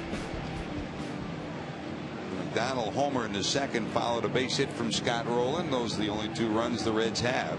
The only other hit for Cincinnati, Brandon Phillips single in the 4th. He then stole 2nd and 3rd, but was left stranded. Here's Drew Stubbs. Fly ball into right. Ethier there. Andre has it, and there's 1 away. Good news and bad news, Jesse. Tonight's Mega Million jackpot is $12 million. The good news is there were 2 winning tickets last night, Jess. Did you get one? That's the bad news. He's here, isn't he? The jackpot down to $12 million after the 2 winning tickets last night. Was it $333 million last night? Christian Roberts is still here too, so I guess he didn't win. 2 tickets. One was in Virginia, wasn't it? 2 winning tickets, neither one in Ohio. This Paul Yanish popped to 2nd. Hopped to 1st, 0 for 2. Kershaw already 10 strikeouts. 3rd time this year he's been over 10. So on the year now 110 strikeouts in 113 innings. 112 innings. And you look at a pitcher's minor league record and you say anytime you're near a strikeout in inning, you know you're a power pitcher. In the minors, you do it in the majors, you know you're a good pitcher too. Well, absolutely. There are a lot of guys that can do it in the minor leagues. All it really requires in the minors is a good breaking ball. A lot of those kids have never seen a good curveball. They get drafted out of high school. They get curveballs thrown to them the first couple of years. They write the letter, "Dear Mom, I'm coming home." They're throwing me hooks. But when you do it in the big leagues, that's a whole different story. You've got to have more than one dominant pitch. In the case of Kershaw, he really has three. He's got a very good fastball, obviously in the mid-90s. He's got a very good curveball, and that changeup that he has thrown from time to time is becoming a very, very good pitch as well. Lined over the leaping effort of Casey Blake into left, a base hit. Fourth hit for the Reds, a one-out single by Paul Janisch, and here comes Joey Votto. He kind of gets that curveball, reaches out a little bit to get it. You're so geared for the fastball that you've already started your motion trying to get your hands in your place to try to catch up with that heater. And sometimes you take kind of an unusual swing at a curveball and you end up getting a base hit. Second time today that the Reds have done that, one by Roland, which was followed by a dinger.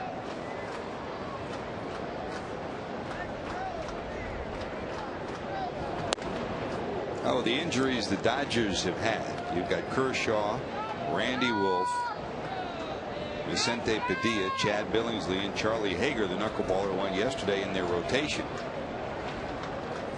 Dodgers have the best record in the West, and they've had the best record in the league for most of the year.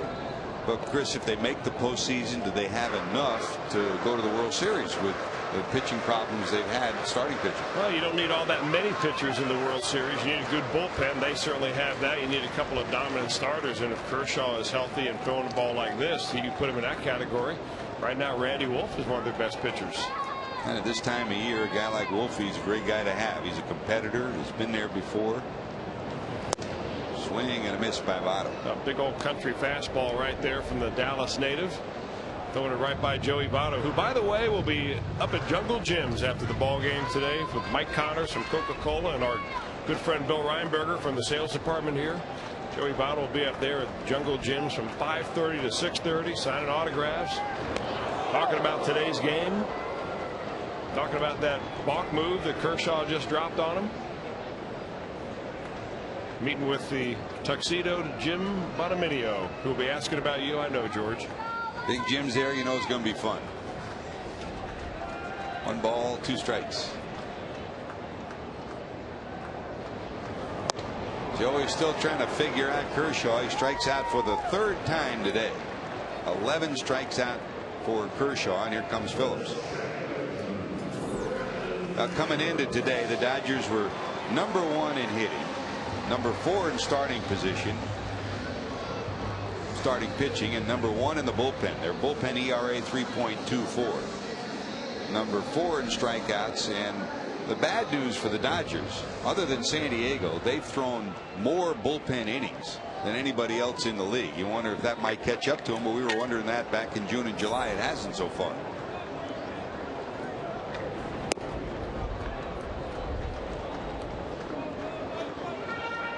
Back in those Dodger Reds rivalry years of the 70s into the 80s, I mean, often the Dodgers would be #1 in pitching and the Reds still beat them.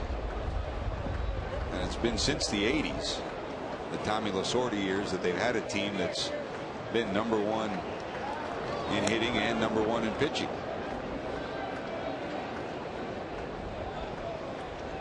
It started with, just like the Big Red Machine kind of came together at one time. Same thing for Tommy Lasorda. The Steve Garvey, Ron Say, Billy Russell, Davey Lopes infield, all coming together at the same time.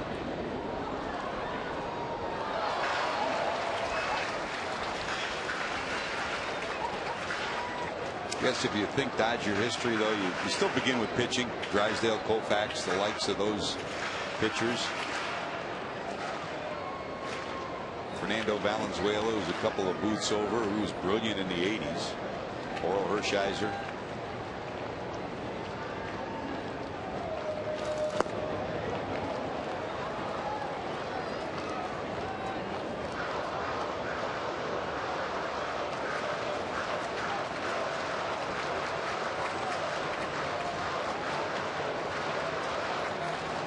Two runs, 5 hits for the Dodgers, 2 runs, 4 hits for the Reds. Kershaw, another 2-strike count with already 11 strikeouts on the afternoon.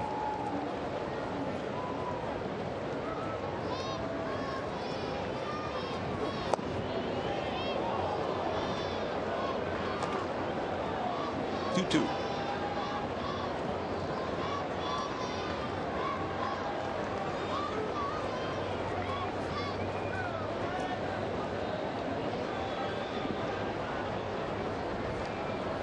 Roland's already 1 for 2. He's on deck.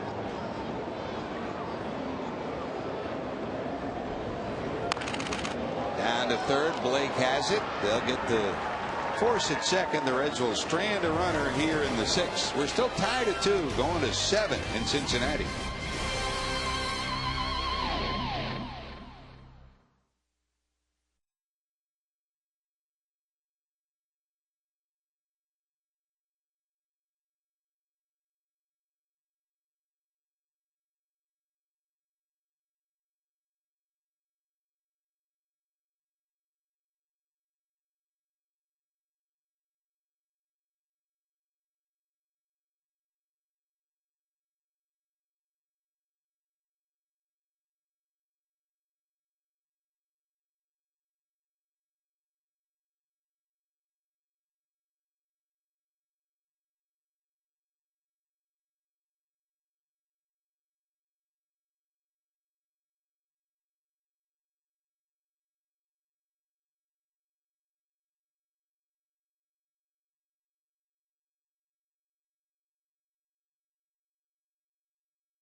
His first major league homer that followed a rolling hit. Reds led it 2-0. Speaking of long home runs, how about the one from Matt Kemp, his 21st?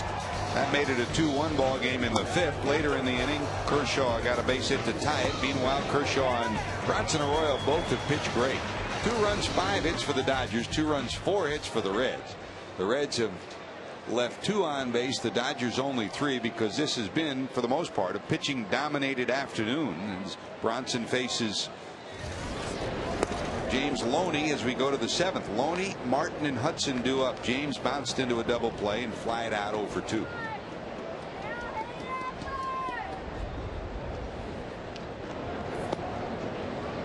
Kind of remember, Chris, the last time a visiting pitcher has been as dominant as this against the Reds. Mark Wagner and I talking between innings. I remember Oliver Perez had a couple of lethal games against us. There's a soft liner to short. Giannis has it 1 away, but he's been as dominant a strikeout pitcher as the Reds have had here in a while. Yeah, we've seen some pretty good stuff here. In fact, in that Western Division, they've got some pretty fine pitchers. Obviously, the 2 top starters in the Giants, Kane and Lincecum, but Ubaldo Jimenez came in here a few weeks ago at the Colorado Rockies and was throwing the ball around 99 to 100 miles an hour in the 7th inning. He did not rack up quite as many strikeouts, but you talk about dominant. I don't know how anybody even gets a hit off that guy. Giants were able to do it and beat him in that series out in San Francisco, as the Giants now have closed the gap on the Colorado Rockies. Starting play today, there's only 1 game difference between them. And another dandy today. Matt Cain will go for San Francisco, and Hamill goes for Colorado, with a 1 game difference in the wild card hunt.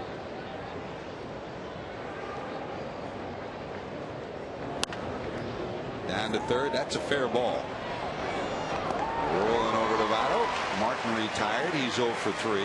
2 outs. You know, when you're pitching in a game like Bronson Arroyo is today, and you're facing a guy like Kershaw who's racking up the strikeouts and taking all the headlines, it's easy to fly under the radar, but he has been equally effective, if not more so, than Kershaw has, despite the fact that he's only struck out a handful, as in a couple. It's all about scoreboard until you get to the arbitration table. The pitchers union rears its ugly head again. Here's Orlando. Fly to left and singled off the glove of Giannis in the 5th inning. That kept the inning alive. Had Giannis been able to keep it in front, they would have had a force at second and the inning would have been over. Next batter, Kershaw, did the same thing, bounced one off Giannis's glove behind the bag, and the tying run scored.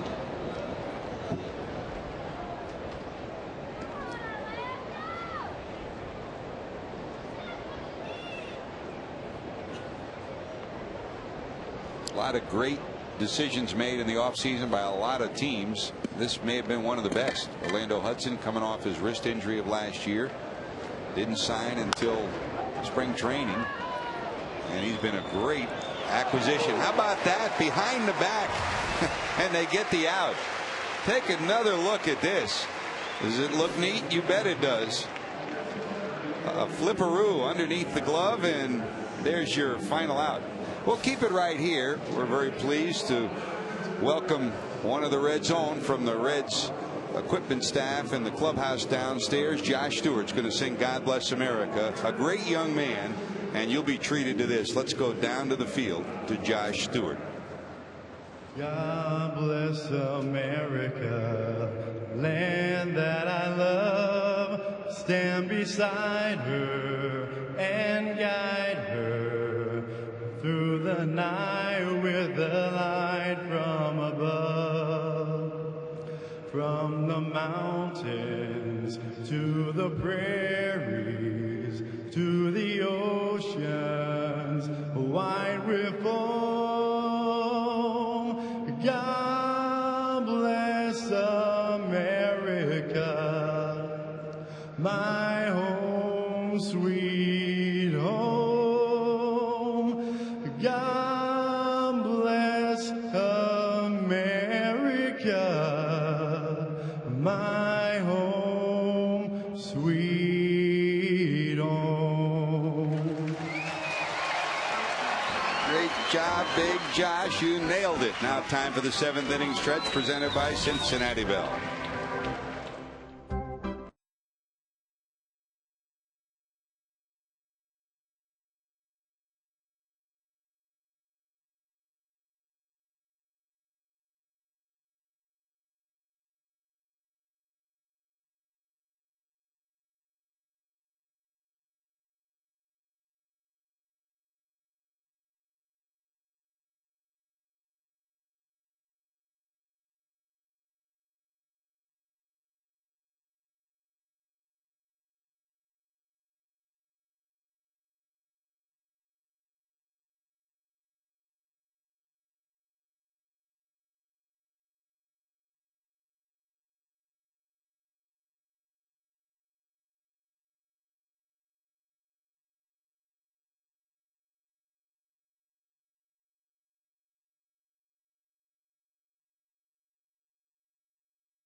The 2009 Motor Trend Truck of the Year by Aflac. We've got you under our wing. By your Cincinnati Northern Kentucky Honda dealers. Visit mycincinnatihondadealer.com for current offers, and by McDonald's of Greater Cincinnati. Back to work go the Reds as we go to the bottom of 7. Scott Rowland singled back in the 2nd, scored on the homer by Darnell McDonald. And he flied to center in the 4th, up for the 3rd time.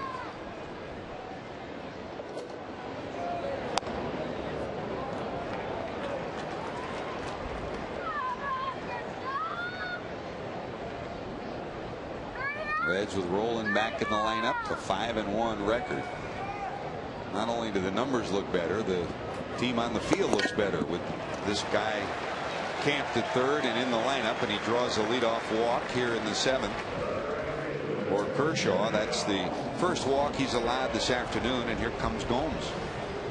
See all the action and enjoy a perfect party atmosphere aboard the Cincinnati Bell Riverboat Deck at Great American Ballpark. Enjoy panoramic views of the Ohio River and the ballpark from this 2-story outdoor party area located high above the center field wall. Make your plans today by calling the Reds Group Sales Department 513-765-7600.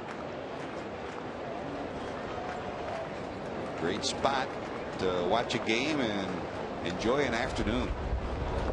Hope you join us tomorrow here at Great American Ballpark. It'll be a day-night doubleheader, the Reds against the Pittsburgh Pirates.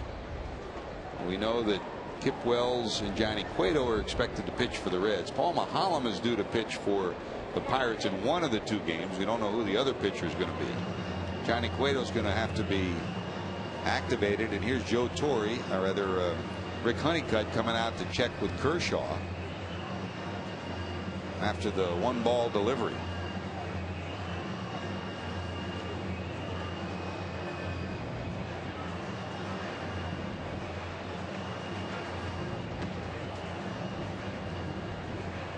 You don't know, Chris, whether this may have been something that was discussed prior to him going out there. If he's got something might be bothering him a little bit, or this is just a checkup here. Well, they tried to get him out of there right around the 100 pitch mark. He's gone 8 innings 1 time this year. Usually 6 innings is about the key for Kershaw. He's in the 7th inning right now, so he's on borrowed time, from at least from the standpoint of Joe Torre and Rick Honeycutt and that pitch count. Most he's thrown this year 112 pitches. Usually they're around 105 to 110. There's Gomes. Johnny so far hasn't figured Kershaw out. Struck out swinging, struck out looking.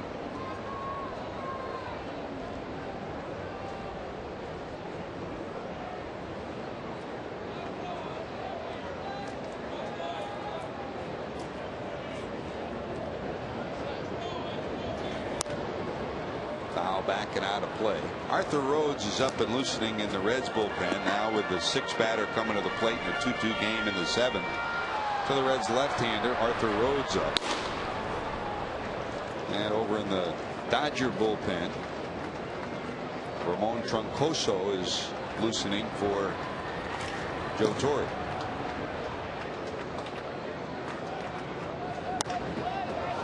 And the air to right, it's going to stay in the park. Ethier there. Gomes retired, 1 away, and here comes Darnell McDonald, who puts the 1 marker on the board that the Reds have today. A big bomb to left field, a 2-run homer back in the 2nd. He got a curveball in that, or a fastball that is, in that first at bat that he unjammed on Kershaw, but in that 2nd at bat he struck out and saw a steady diet of off-speed pitches. So Russell Martin and Kershaw made the adjustment. We'll see which way they go in this at bat.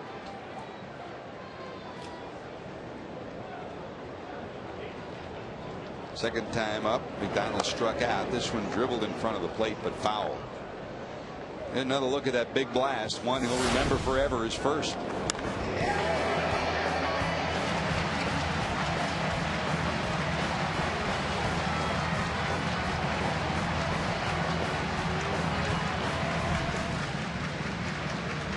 Strike 1 to Darnell.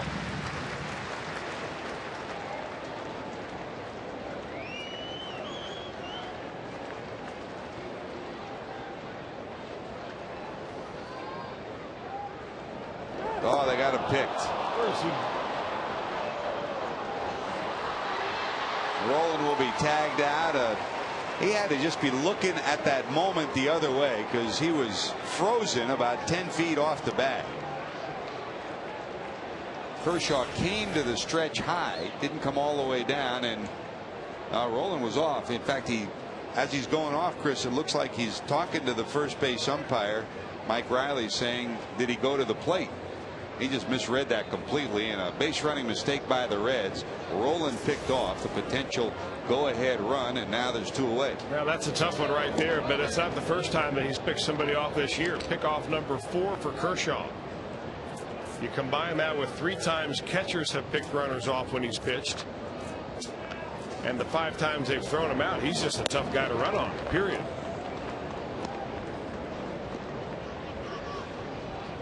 Now you see his body move into the plate, but his left leg, his right leg rather, was going towards first. Swing and a miss. 2-2.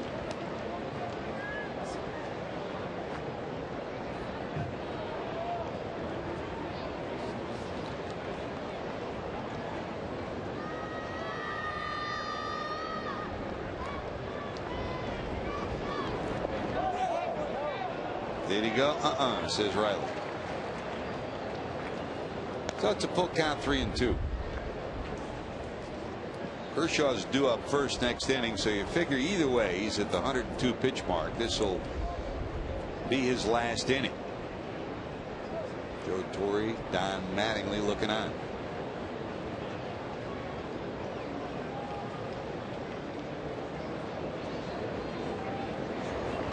That slips out of his hand for ball 4.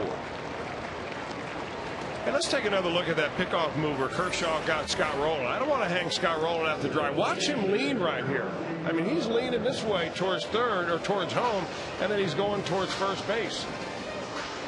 If you make a move towards home, it doesn't have to be with your foot, but if you make a move towards the home, you've got to go to home. And I can see why Rowland got picked off. I can also see why Kershaw has been picked for a couple of walks. And if I'm a first or third base coach with him on the mound, I'm in the ear of the umpire all the time. Corky Miller loops this one short. Final out of the inning. So Kershaw's gone through 7. We're in a 2-2 game.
Bearcats football Tuesday at 10 on Fox Sports Ohio. Inside Bearcats football presented by your Cincinnati and Northern Kentucky Honda dealers.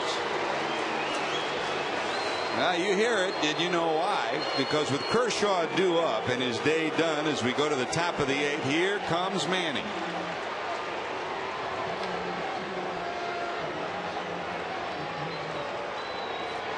Ramirez steps in at 306, 14 homers, 48 knocked in. The 14th home run for him on the year came yesterday, and it came in the first inning. The 2-run shot gave the Dodgers a 2-run lead after a Juan Pierre single. So Ramirez against Arroyo here in the 8th. Popped up right side. Listen to the fans.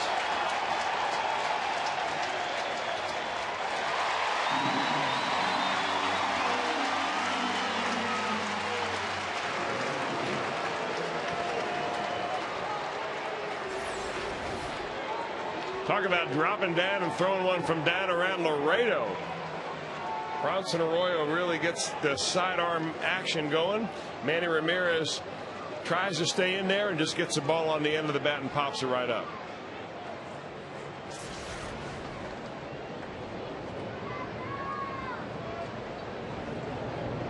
Interesting and keen insight that Arroyo will give you into the Manny world, if you want to call it that, suggesting that Manny plays dumb. Oh, yeah. Instead is a very, very bright young man. Yep. And eludes a lot of people after him because he just kind of shrugs your shoulders and plays like he doesn't know what's going on, when the complete opposite is the truth. He's good at it. Dumb like a fox, huh? Over 500 homers for his career. So one away, and here's for Kyle at the top of the order. Rafael 0 for 3. And you know about the 50-game suspension that Ramirez served for performance-enhancing substances. But in talking with the Dodgers over the last couple of days, you know, Don Mattingly didn't want to make too much of it. Mark Sweeney was saying the same thing. They go back to the series against the Reds when he was hit on the hand on a pitch by Homer Bailey. And of course, that was the same series where he hit the pinch hit grand slam home run on Manny Ramirez bobblehead night. But some allude to that as being part of his problems. And there are others on the team that have said there's nothing wrong physically or mechanically with Manny. He said it's more mental with everything that he's gone through. Well, whatever it is, his power numbers have dropped down. Still hitting 300, but he's struggled to hit for power since coming back. Go figure. We'll see how it unfolds in the next month. Pierre finally gets a base hit against the Reds. After the walk to Furcal, that puts the potential go-ahead run at second. Pierre's 1 for 4. Well, decision time for Dusty Baker. You've got a very tough left-handed hitter up here in Andre Ethier, and of course, if Arroyo struggles, it's oftentimes against those left-handers. You had Arthur Rhodes up and ready in the bullpen, so you wonder if this is the time that Dusty might come out and make that change. It appears it'll be a double switch. And here comes the Reds manager. So Dusty on his way out, he'll work a double switch. Bronson Arroyo will get a ovation as he will leave. He's allowed only 6 hits and 2 runs. The 2 runners on base are his responsibility, with Andre Ethier due up, and gives us the opportunity to again talk about somebody we've been talking about over the years, but certainly in this week in particular. We're talking about William J. Williams Sr. Served as vice president, part owner of the Reds from 1966 through 82 before becoming general partner back in 82. He passed away this week. Here's a tribute to one of the great Reds and great Cincinnatians of all time.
just to baseball and the Reds, but to this great city. Oh, no doubt about that, George. The Reds would not be where they are as far as the legacy and the history that they have without the contributions of Mr. Williams and their whole family. And the family, just like him, got that twinkle in the eye. It was always great to be around him. Our Skyline Chili call to the bullpen brings in Arthur Rhodes. Rhodes will come in to face the very tough left-handed swinging Andre Ethier with a potential go-ahead run at second. 2 on, 1 out. So Arroyo exits 7 1/3, 6 hits, 2 runs, 3 strikeouts, and 2 walks. The runner's on his responsibility. Now, left-handers is what Arthur Rhodes have been able to take care of all year long. A paltry 132 batting average against lefties.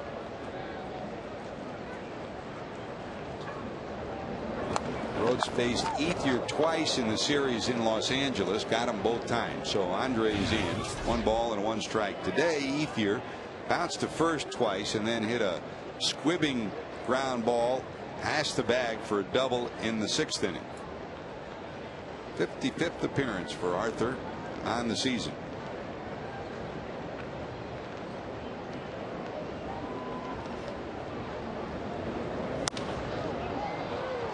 Popped him up into short right field with 1 out. Infield fly rule being called. So they get Ethier for the 2nd out of the inning. And here comes Kemp. And here comes Dusty. Arthur will be allowed to get the lefty, but Dusty will go back to the bullpen.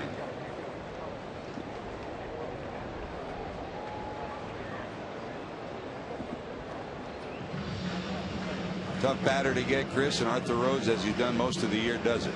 Well, you're not out of the woods yet. Obviously, when you've got a 3-4 thump like Ethier and Kemp in their lineup, you got to bring out your best and use every tool you have to try to get him out. Good job by Arthur. Now it'll be up to Nick Massett to take the rest of the inning. Time for our commercial change. You're watching Reds baseball on Fox Sports Ohio.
Kemp has already hit a home run this afternoon, sandwiched around a fly ball on a strikeout. So Nick Massett, this is the job that he wants. You know, eventually a guy like Massett either wants to be a starter, I think those days may be behind him, or a closer. And before you become a closer, you're often a setup guy. This is a very crucial time of the game to get one of the toughest hitters the Dodgers have out with a couple of runners on. So here's Nick with 2 on, 2 outs. That's in there for a strike. Kemp flied to center to the warning track, then hit one way back in the first deck for a long home run for the first run for the Dodgers in the 5th, and he struck out looking in the 6th. All of those at bats against Bronson Arroyo. Career high 54th appearance for Nick Massett here. Good job by Corky. That saved 2 runners in scoring position with that stab.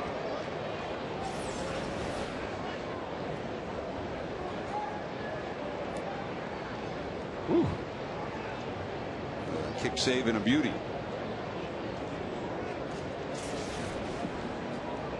Kemp facing Massett for the first time. Right-handed batters, only 185 against Massett on the season. Down to third, but foul. In fact, overall, opponents are hitting just 198 against Nick. Earlier this year, he had over 16 innings of a scoreless streak.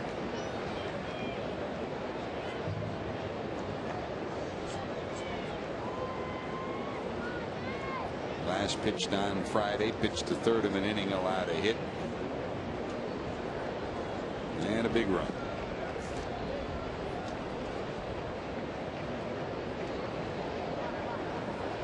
Was the home run to Loney to lead off the ninth inning. Tries to check it, can't do it. Great job by Nick. Massett's the man. The Reds get out of the eighth. We're still tied at 2 going to the bottom of 8.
One, not two, but 3 of them for Joey Votto. He stabs that one, wraps Juan Pierre of a possible hit.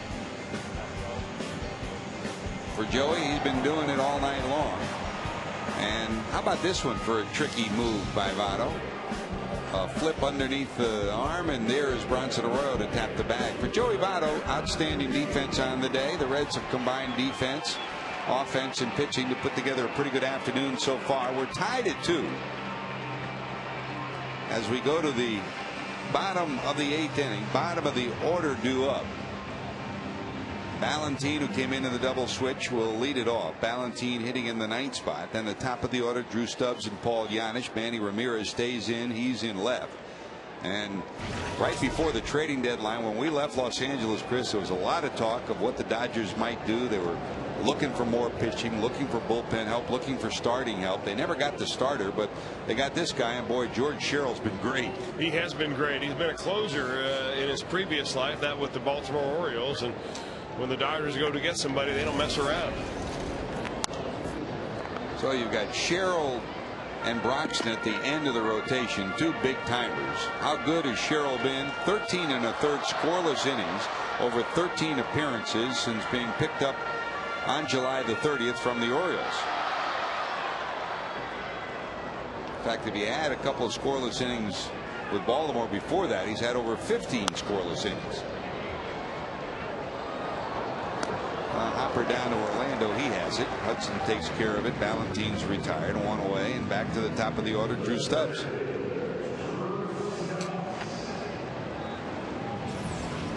And he kind of sets up a little bit close, obviously, with his foot towards first base, his hips pointed towards the on-deck circle. He brings it around a little bit more right there, but he doesn't really give you much leg kick at all. He just kind of drives it to the plate. Left-hander out of Austin Peay College. Grew up in Memphis.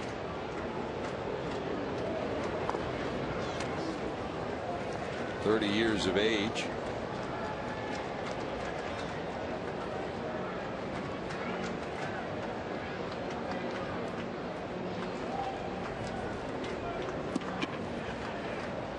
The lefty to the stretch. Came to Baltimore from Seattle. That was in the deal that also brought Adam Jones there. So a pretty productive deal for the Orioles. It really was, and he really became quite a workhorse out of Seattle. They used him in back-to-back years, more than 70 games, 72 in 06, 73 games in 2007. Last year, then he was put in to be a closer with the Orioles, where he saved 31 games out of 37 opportunities. This year he was rolling right along, 20 out of 23 before the trade.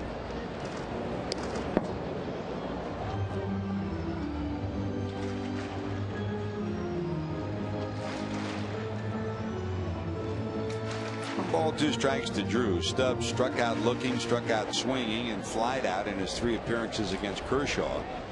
Clayton was great today. 105 pitches, 7 innings, only 4 hits, 2 runs, 11 strikeouts, and 2 walks for Kershaw. Up down to third. If it stays fair, he's got a base hit, and it will.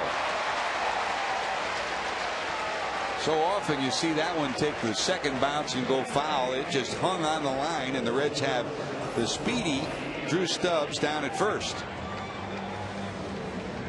Well, Doug Gallup, the head of the ground crew here, has it nice and flat down that third base line. That ball not hooking at all.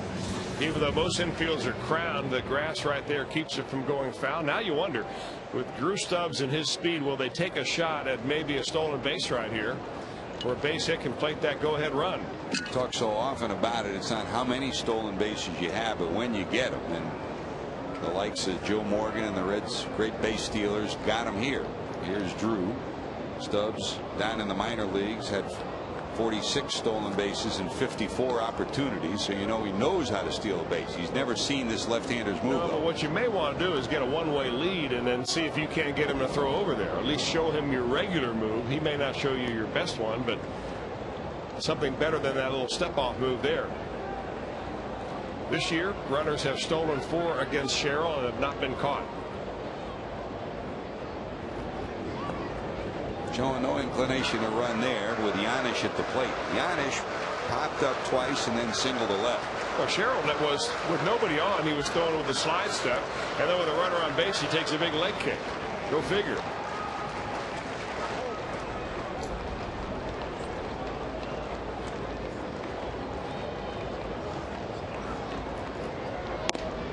That's a strike. Martin on the season has thrown out 31% of those that have tried to steal against the Dodgers. Won a Gold Glove 2 years ago.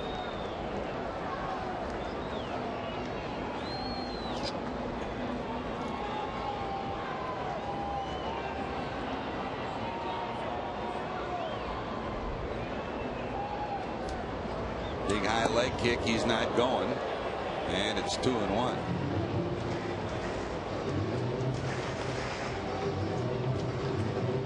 Stubbs peers over and Mark Berry rolls to some signs. Billy Hatcher, hand on his shoulder, comes over to the bag, reconfirms them, and here's the 2-1, and they'll flip over there again.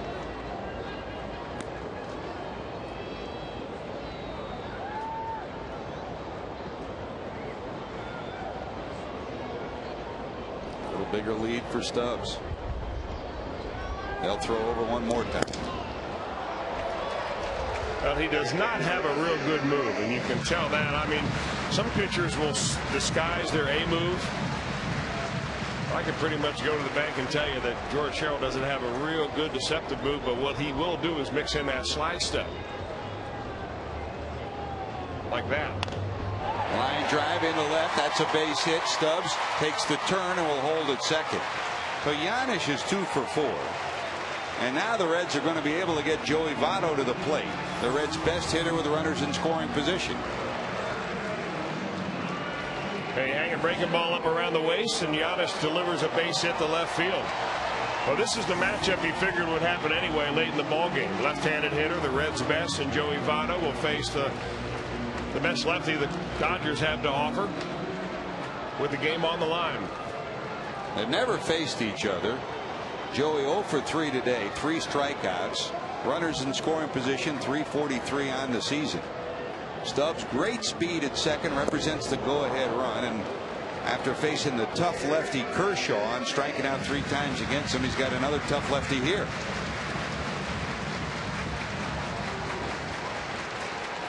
Strike 1 to Joey.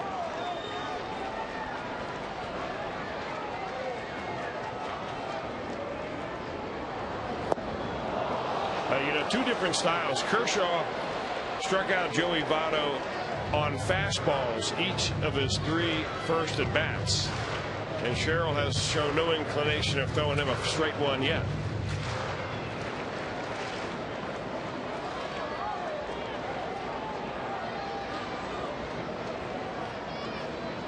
No balls, 2 strikes. Did he hold? Yes, he did. Chris, if you're a left-hand batter, you watch Kershaw set up. He's at the first base side of the rubber. He's got his right foot pointed towards second. You're looking at his numbers, both numbers. You're looking at his back. It's like the ball's coming out of second base. Yeah, what you're trying to do is find his release point. You can't worry about his setup or anything else. You'd have to figure out the ball. The other thing you have to do with him is hit the ball in left field. He does not look like he wants to come inside. Nubbed off the end of the bat. Sherrill will get the out at first. Both runners will advance. And here comes Brandon.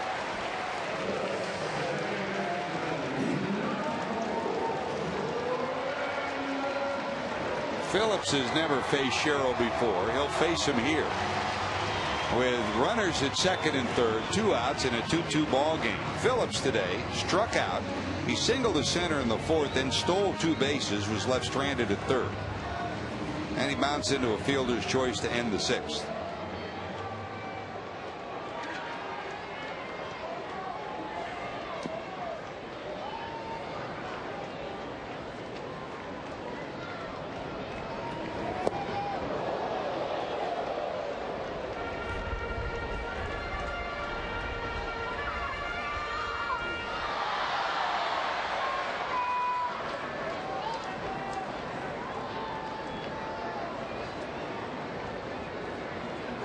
To the Reds' second baseman.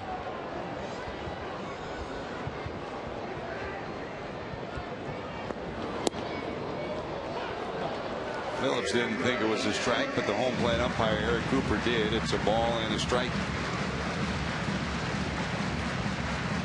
Phillips on the year against lefties at .291 as opposed to .257 against righties. Last year he was the Reds' best hitter against left-handed pitching. Bounced down to first, but foul.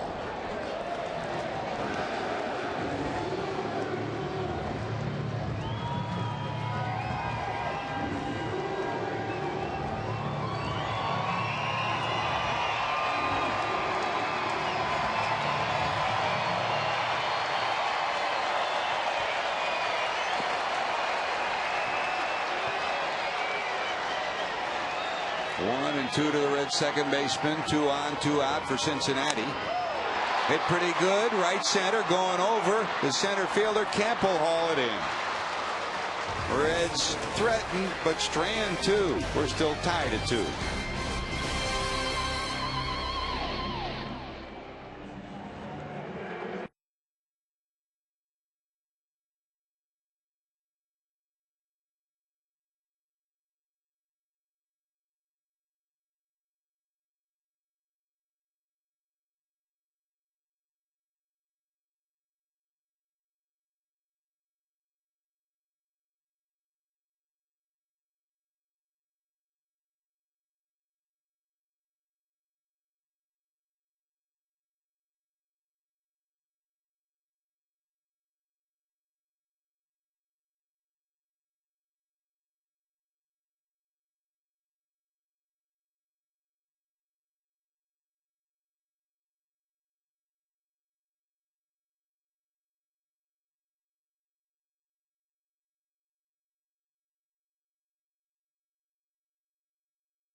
To the Art Baseball Complex, January 30th through February 6th of 2010. For more info, visit reds.com/fantasy camp. That'd be a great birthday present for somebody to send them to fantasy camp. Happy birthday to you. Yeah, happy. Speaking of birthdays, Carrie Welsh celebrating a birthday today, my oldest daughter.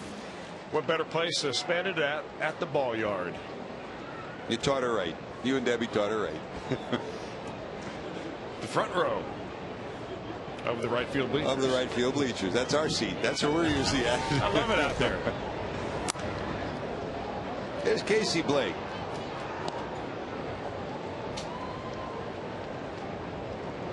A walk, a single, and a fly ball out.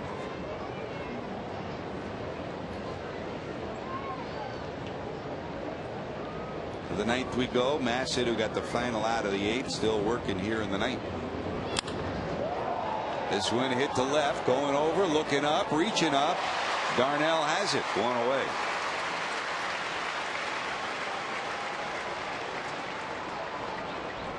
Good first step by Darnell. He tracks it down a step from the wall, and there's one out in the ninth.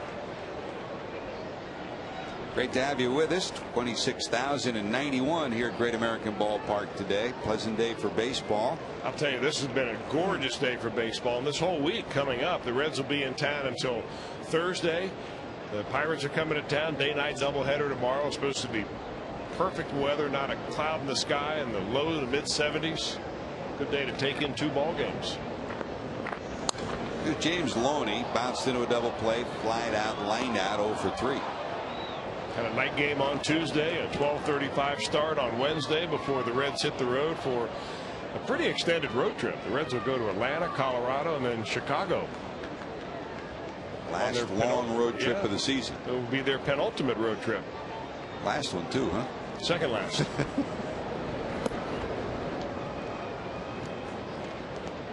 The Reds will face a Braves team that's very much in the pennant chase. You know, very quietly, Chris, they've kind of snuck up on everybody, not just in the East, but in the wild card.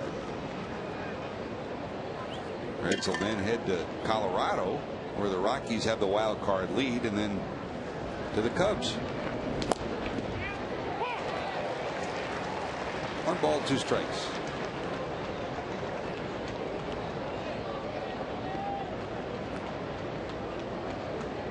Now in the 7th, Florida leads San Diego 5-3. Cardinals lead Washington 1-0 in the 5th. Milwaukee, Pittsburgh 1-1 in the 5th. Mets lead the Cubs 4-1 in the 4th. Those games underway. Houston and Arizona just getting ready to get started. Colorado, San Francisco, the big wild card matchup, also ready to get started. And tonight the Braves will be taking on the Phillies.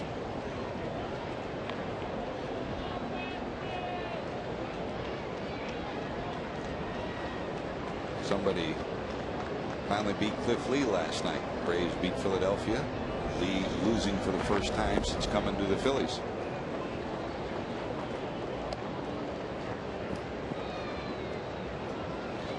Right now the Dodgers are warming up 2 pitchers down in their bullpen. They've got the closer Jonathan Broxton ready to go in the event they're able to score a run here. He'll try to close it out. Otherwise it'll be Troncoso. Troncoso's been up the last 2 innings, so he's pretty much ready. Here's the 2-2.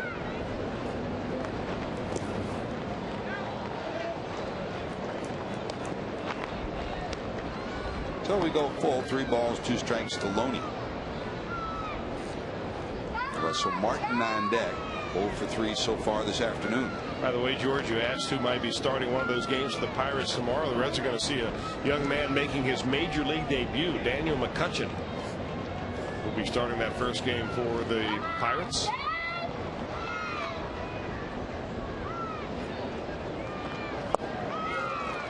There's a 1-out walk. So 1 out, 1 on, and here comes Martin. Martin takes a look at Larry Boa down in the third base coach's box. Boa, the veteran third base operative and manager as well, outstanding shortstop. When he ended his career, he had more games than anybody else at short. Number 4 all time in both American and National League annals. And over at first, Mariano Duncan, the former Red. Joe Torre with Martin at the plate will hit and run. Big hole on the right side. Phillips pinched towards the bag at second. Double play depth. Reds have already turned one double play today.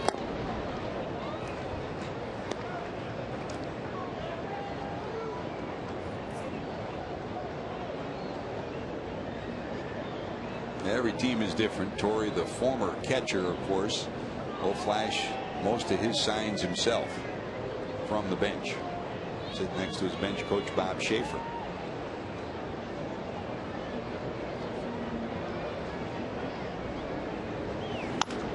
Dribbled out in front of the plate. Massett, bare hand scoop.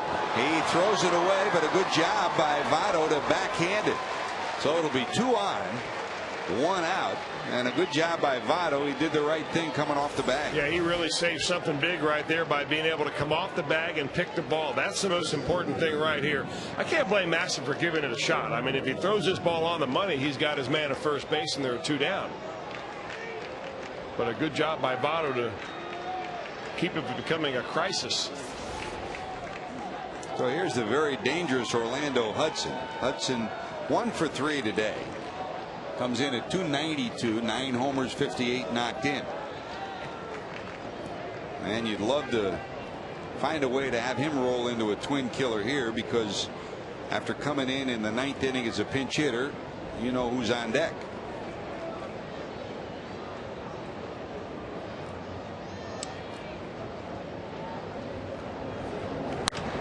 Bounce down to short. 6, 4.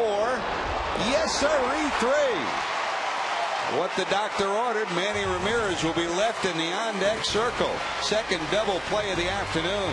Can the Reds win it in the bottom? Let's find out.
By a Toyota.com. By JTM, food, family, and fun. It's JTM. By Geico, 15 minutes could save you 15% or more on your car insurance. Visit us at Geico.com or call 1-800-947-AUTO. And by Jeep. The Jeep summer clearance is here. Get to your Beep Beep Jeep dealer today for some of the best deals of the season. And also by the Ray Hamilton Company, Cincinnati's office movers, keeping businesses on the move. Well, here we go to the bottom of 9. Hey, Chris, it's been a while since we rocked and rolled at home plate with a walk-off for the Reds. How about today? Well, that's about the only way the Reds are going to win it today, is with a walk-off. Here we are in the bottom of the 9th inning, all tied up at 2 apiece. It's been a good pitcher's duel all day long. Scott Rowland has done a lot of things in his career. One thing he hasn't done as a Red is to give us exactly what you just mentioned. He'll do it against a pretty good pitcher, though. And the Dodgers, obviously, we've been talking about their bullpen for 3 days now. Ramon Troncoso, one of the very talented right-handers coming from the Dodger bullpen. Troncoso on the season, a 2.65 earned run average. This is 61st appearance of the season. As we said, the much used Dodger bullpen. Only the Padres have pitched more bullpen innings in the National League than the Dodgers. The 61 appearances, now 4 more than Broxton and 4 more than Guillermo Mota. So just those 3 guys alone, nearly 200 appearances. He was brilliant through the middle of the season. He struggled of late, allowing 10 runs in his last 11 innings. For the Reds, with the lineup showing Roland, Massett, then McDonald, there's a bouncer back to the pitcher, and there's your first out. Drew Sutton has moved into the on-deck circle. Now he'll head back, and if you would have suspected, if Roland got on, Sutton would have been brought in to pinch hit and sacrifice, but without the runner reaching, it'll be the home run potential of Lance Nix will come to the plate to pinch hit instead in the pitcher spot, which is the 6th spot in the order. So here's Lance. He's had an outstanding year. His 106th game of the season. He comes in with 13 homers on the year. Been bothered by a stiff neck of late, so he's in there to try to give the Reds a jolt here in the 9th in a 2-2 ball game. Among Reds pinch hitters, Nix, this will be his 32nd at bat. He's clearly the #1 pinch hitter used by Dusty. He is 8 for 31. 1 pinch hit home run on the season. Nix and Rosales, the 2 Reds who have had pinch hit homers this year.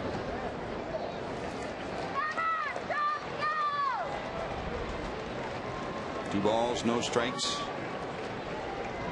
Darnell McDonald, whose homer back in the 2nd gave the Reds a 2-0 lead, is on deck.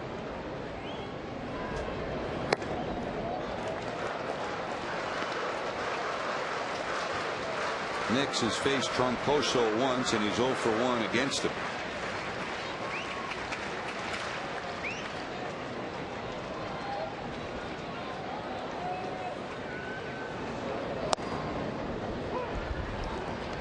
Three and 1.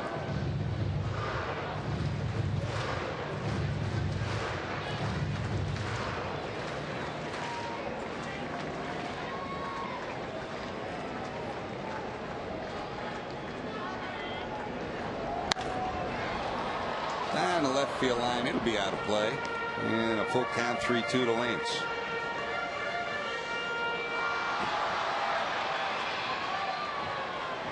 Nix came up in the Texas organization, once touted as the center fielder of the future.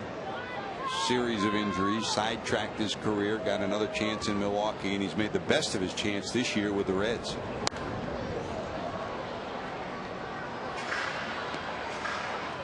He was battling for the last outfield position at the end of spring training, and when the Reds made a couple of moves towards the end of spring training, the one left-handed bat left was this guy, and Paul Jocketty's saying we think he can be an effective pinch hitter from the left side, and Chris, he's been that this year, a role he's never fulfilled before.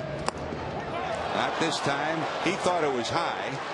Eric Cooper didn't think so. That's a call, strike 3. Well, he either thought it was high or he thought it was inside. That's the front door fastball that a lot of right-handers are featuring. The left-handers give up on it. That ball comes right back. It is definitely not high, and it was definitely not inside. In fact, if you watched our pregame show before the game, we did a little CBTS Tech Talk with David Weathers. Even though he's with the Milwaukee Brewers, we talked about that pitch in particular, and interesting how a lot of right-handers have gone to that. It's very, very effective.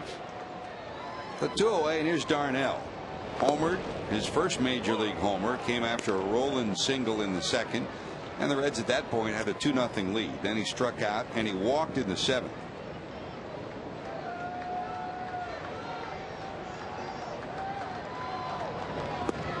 Reds took the lead 2-0 on the homer by Darnell. The Dodgers came back. A leadoff homer by Matt Kemp, his 21st of the year in the 5th. And then after a hit by Blake, 2 back-to-back infield hits off the glove of the shortstop, Giannis allowed the second and tying run to score in that 5th inning. And we're still there, 2-2.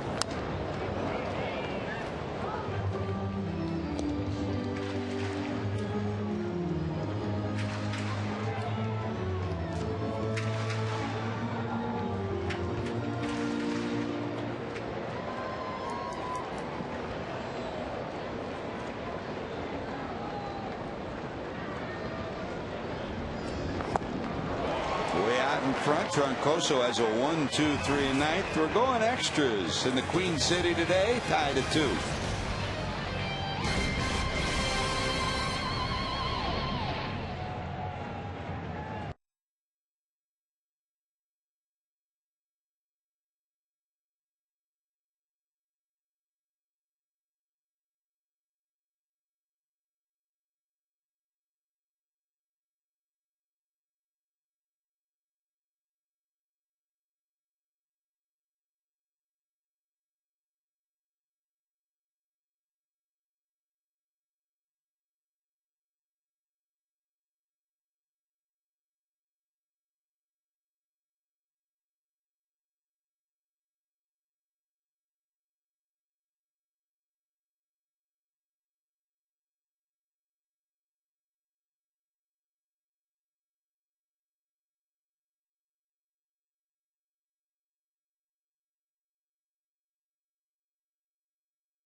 For more details, visit Reds.com, where baseball is always on.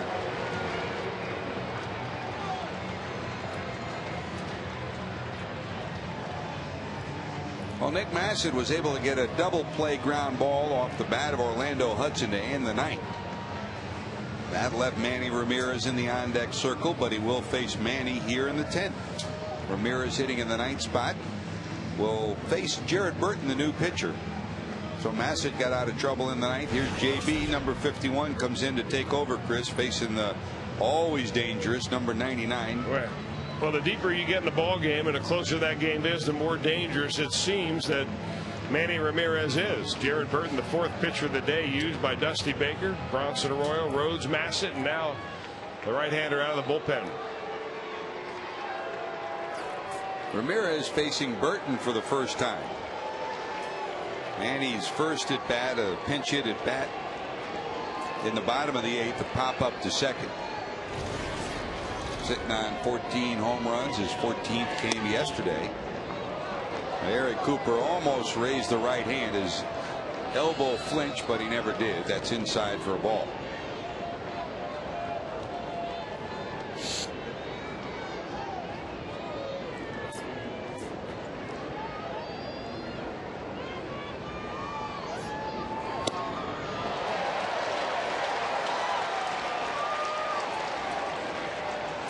Now, got to give you a little confidence if you're a pitcher and you want to come inside on Manny and you hit your spot. And he swings right through it.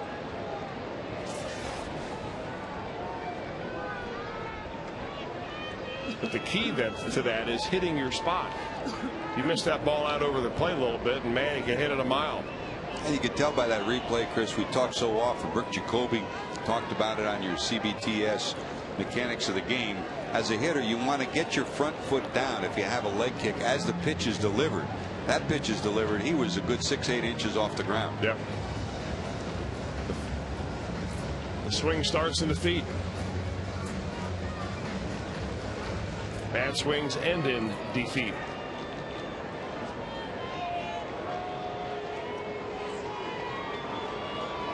1 ball, 1 strike. You know, it's not easy for Jared Burton to throw that little fastball into right-handers. His fastball normally cuts. You know, we looked at the way we showed you on that release point on that slow motion to the first pitch to Manny. He kind of works on the side of the ball, which makes his cutter very good, but it's always much better when it's down and away. The spot the pitch Manny is up, and he's throwing the ball right by him.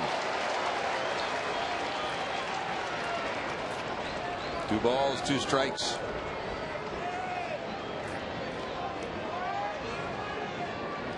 Pete Rose used to play for the Reds. Every town he went to, he was the opposing player you love to hate.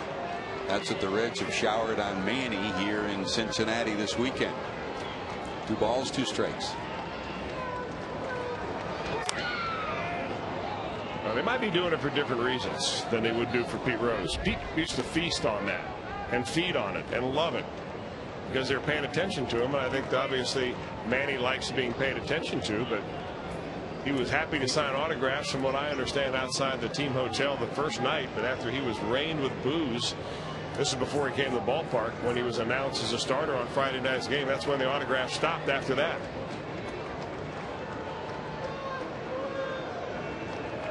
Two coming in again. That's where Miller wanted it. It goes down and away. It's full 3-2.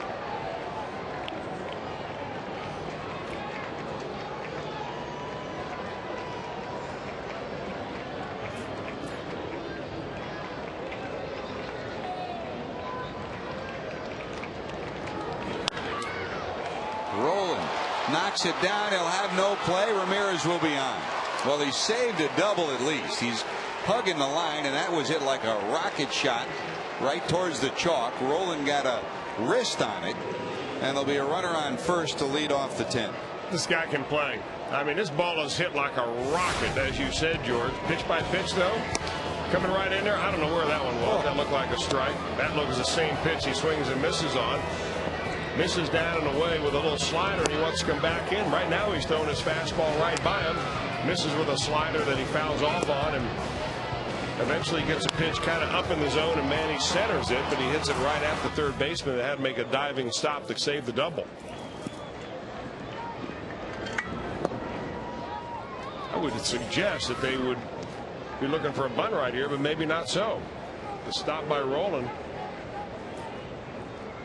That last hop you could see was a quirky one. Amazing that he was able to just get the glove on it at all and knock it down. Guy is so solid. Man. Rolling in tied at third. They're looking for a bunt with Furcal at the plate. Here's a ground ball down to short. 6. Yes, sir. 3. Another double play. Third of the day for the Reds. They've gotten them when they needed them. Giannis took it by himself, so they disdain the bunt. And the worst that could happen to the Dodgers does, the best that could happen to the Reds does. Well, with Rafael Furcal running, you know you better show off your arm. And that's exactly what Paul Giannis did. What a gun. As he hits the bag and fires at the first base. Well ahead of the hustling Rafael Furcal, and just like that, they're 2/3 out of this inning. Now Furcal, Chris, over the years, the best arm at short. That guy's arm second to no one at short right now. I'll tell you, he's got a good one. Here's Mark Loretta, who will pinch hit. Loretta pinch hitting for Troncoso in the number 2 spot.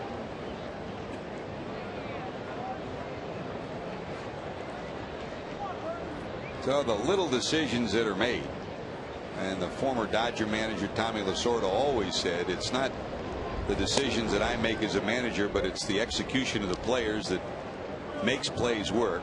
I mean, Sparky always said it. I became a Hall of Famer not because of my managing, but because of players' performance.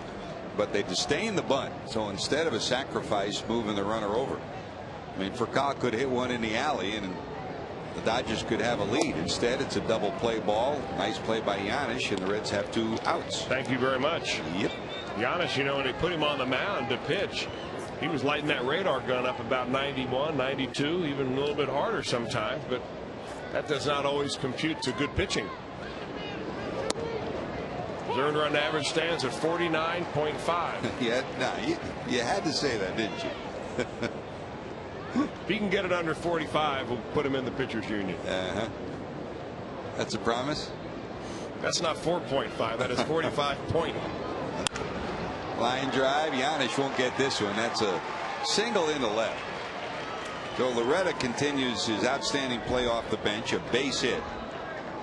2 out, 1 on, and here we go again. The meat of the lineup coming up. Here comes Andre Ethier. Ethier today bounced out to the first baseman Votto twice, and then he snuck one past Votto over the bag for a double in the 6th. And he popped out against Rhodes in the 8th. First 3 at bats against Bronson. Bronson, another good performance. 7 1/3, 6 hits, 2 runs, 3 strikeouts, a couple of walks, 103 pitches. Popped up. Roland going over. So's Giannis. Giannis will take charge. Got it. Leadoff hit. Nothing to show for it. Reds going to work. Bottom of 10. Will it be magic for Cincinnati?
Of 10.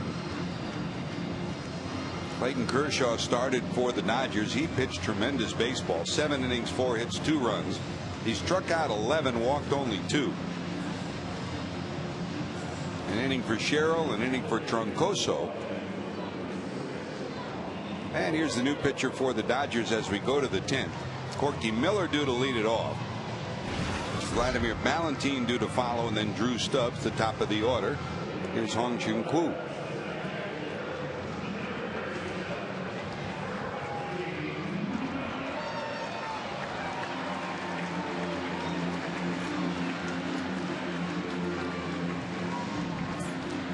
Corky today popped up.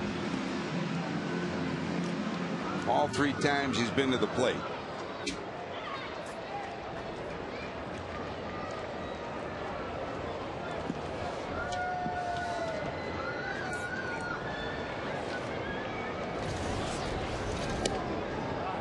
Reds have used Lance Nix, their power-laden left-handed pinch hitter.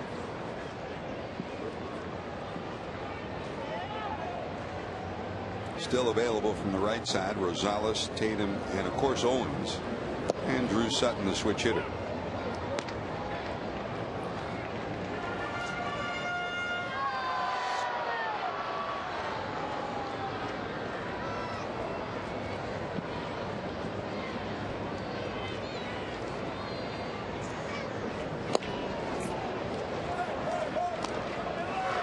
George, you tell me, true or false? Is Corky Miller not the split double of Nacho Libre? I mean, really. Yeah, it's pretty good. A priest by day and a fighter and catcher by night. You gotta love him, don't you?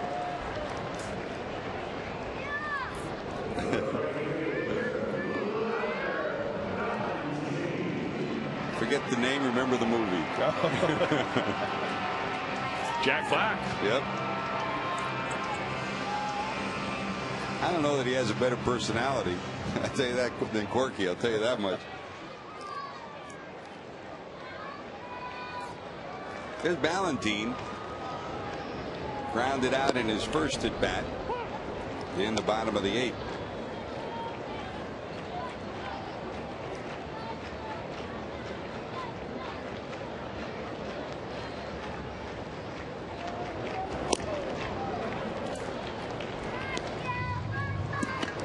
Big swing there, and it's 0-2.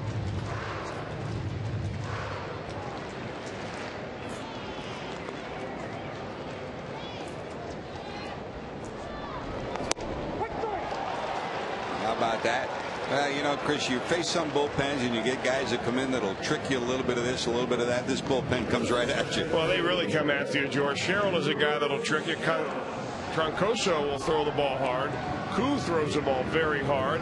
He struck out the side in his last appearance. That was against the Colorado Rockies, and he's on the verge of doing it back to back.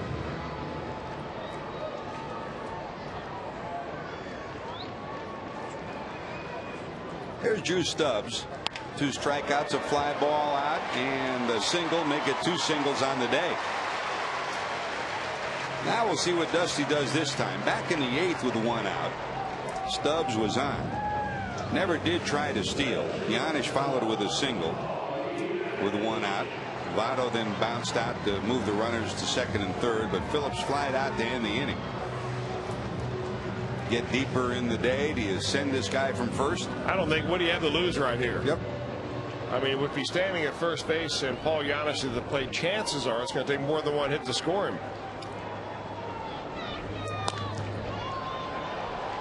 Popped up behind second.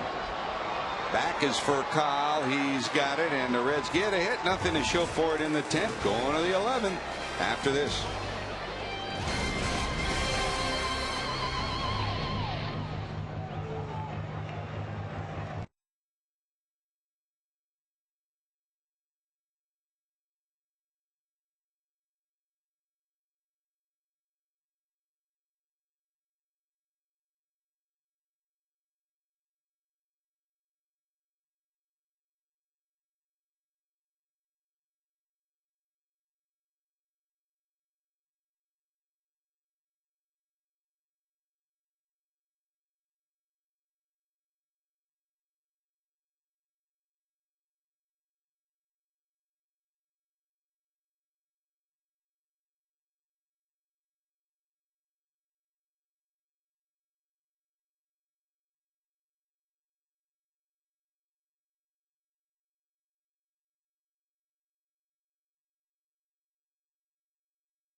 Then in the 5th inning, it was a leadoff homer from Matt Kemp. Kemp's 21st of the year. That cut the Reds' lead to 1.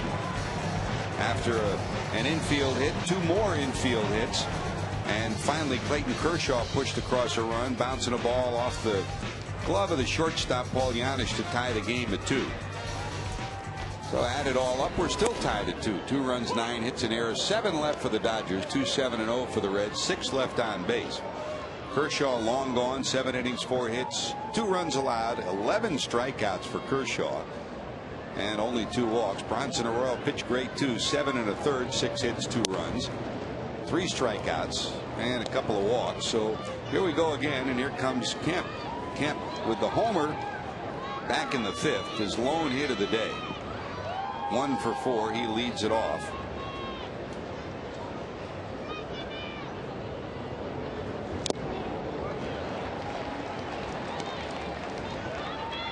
Garrett Burton's second inning of work.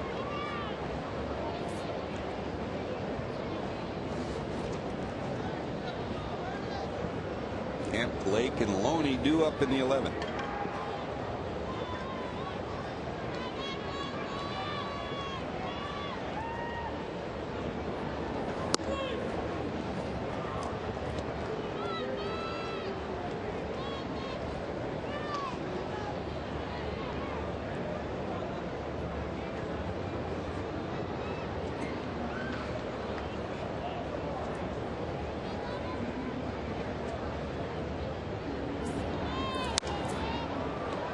Slapped the other way. It stays 2-2.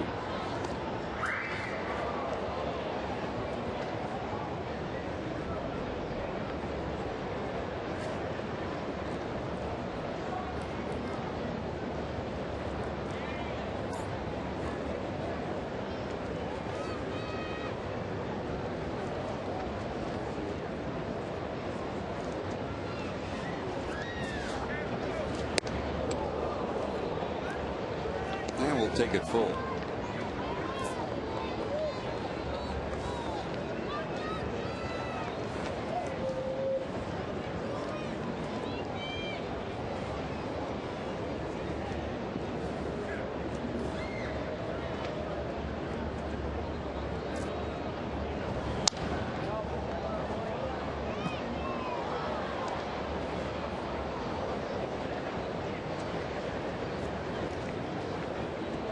Looking back through my book, Chris, trying to figure out how many times we've gone extra innings, and just as we talk about it, we get a note from Rob Butcher saying in the last 12 games this is the 5th extra inning game the Reds have been involved in.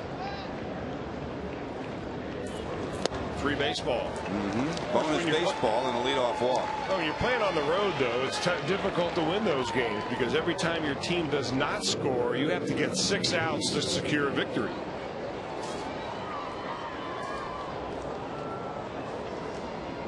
Very important right here to try to do something with that leadoff runner. Now you think Casey Blake. Now last time with Furcal up and a runner at first base, Manny Ramirez, they decided not to do the base sacrifice. Blake does not hit him have a double play. Casey does not have a sacrifice this year. You know, maybe this is Joe Torre managing American League Baseball, where they rarely use a sacrifice. Of course, the Reds have led the National League in sacrifices all year. The Dodgers coming in with a total of 68 sacrifices, the vast majority of those coming from their pitching staff. Pop back and out of play.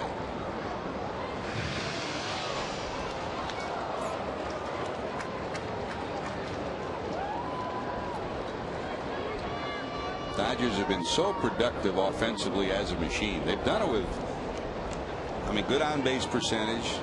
I mean, not a lot of homers. They're 12th in the league in homers. In fact, the Reds have more home runs than they have. They've done it with just good solid hitting. Not backing out of play, still 0-2.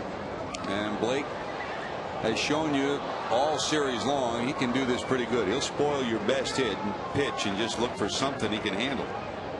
Today he walked, single, flied out twice. Last time he hit one to the warning track and left.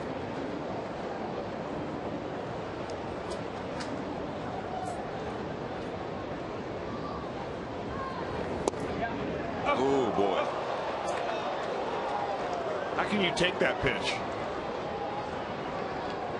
Burton's asking the same thing. So is Dusty Baker. Now Courtney's a little bit off the plate right there, but he doesn't even move the glove to try to frame it. He's holding it right there. That's how convinced he was it was on the corner. 1 ball, 2 strikes.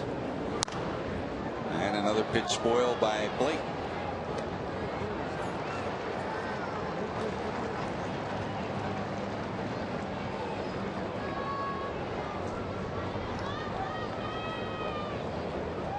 Reds have already turned 3 double plays today.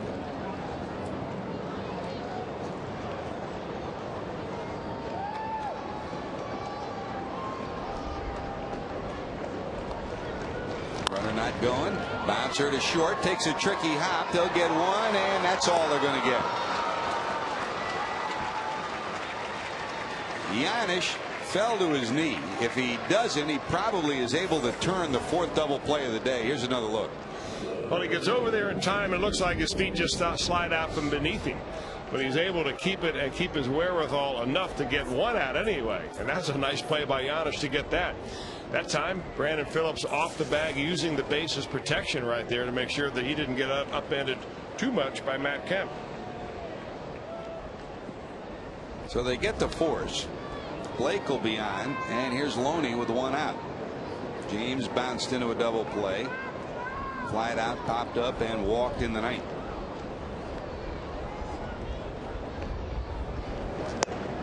That's a strike. Paul Giannis in that play in the hole very often slide and dig his right foot in and then pop up and make a throw. That time it looked like his spike just caught as he was trying to slide. Unfortunately, he was still able to get a glove on the ball and make the play at second.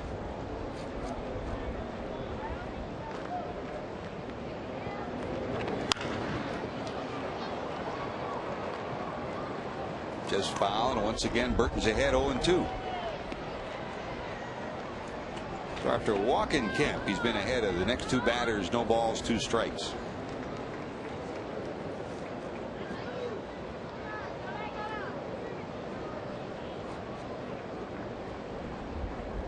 Reds have handled Loney today in this Dodger lineup. He's the best hitter against the Reds on the roster. He came in today at .424 against Cincinnati.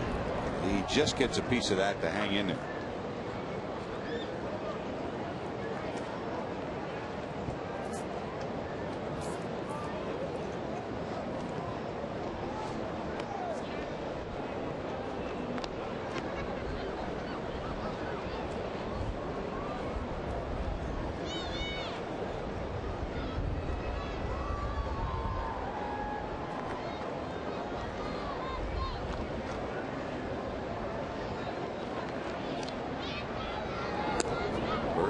Deep in the count in his 2 innings of work. Gave up 2 hits in the 10th, but thanks to a double play got out of trouble. And here with a leadoff walk, this will be his 33rd pitch in 2 innings.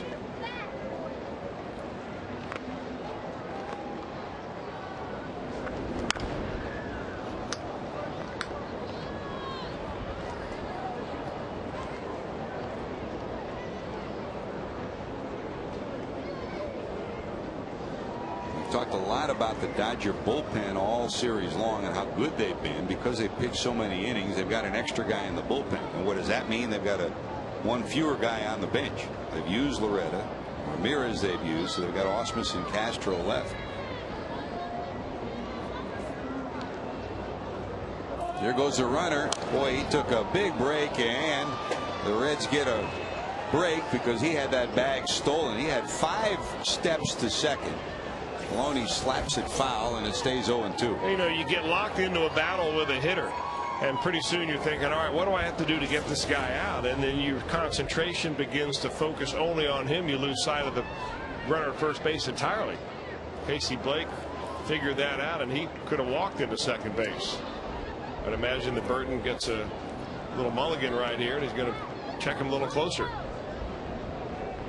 Slide step, line drive, center field. That's a base hit. Blake will stop at second. So ahead 0-2. Loney can't be put away by Burton. There's 2 on and 1 out. Well, he's throwing the changeup right there, and his fingers on the side of the ball. It depends now how fast he can pronate his hand, get his fingers on top to run that baby down and away. It was down and it was away, but not down enough. And Loney, with a long swing, is able to sock it in the center.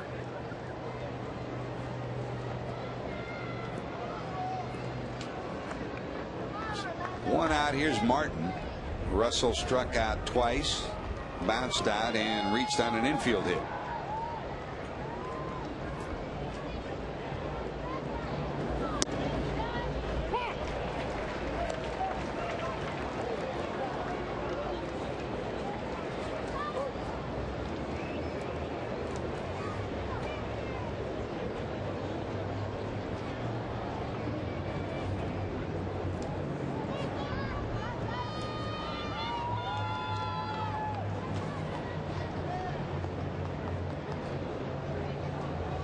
Russell 1 for 3 in his matchups against Burton.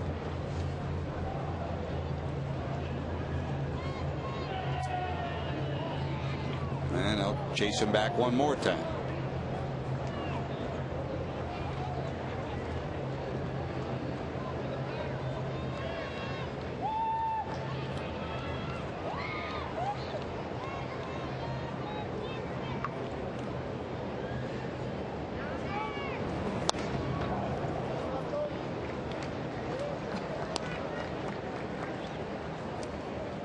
Third straight batter. Burton ahead, no balls and 2 strikes. 2 years ago, Martin won a silver bat and a gold glove behind the plate. Had a tremendous year. The struggle to find his offensive groove this year, coming in at only 260. When he was right, Chris, situations like this 2 years ago, he'd be automatic to right or right center.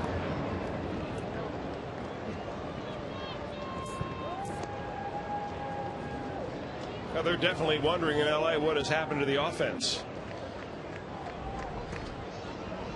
Comes in here at 260 with only 4 home runs. Major drop off.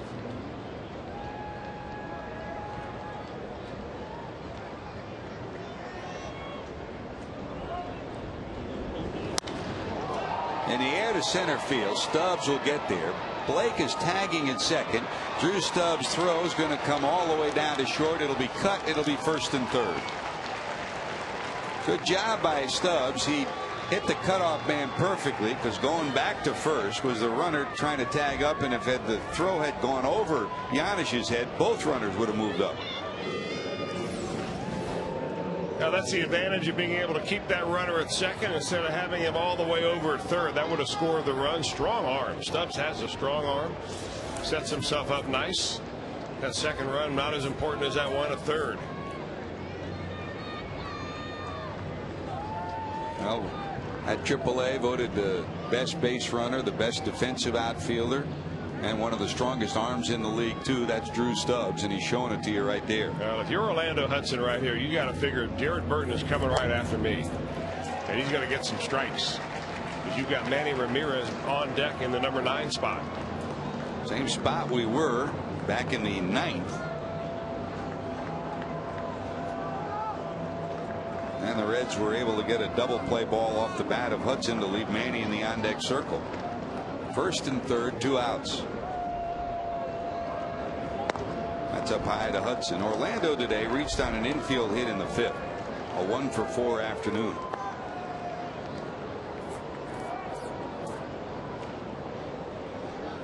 Rolling even with the bag, edge of the grass at third. Votto holding the runner at first.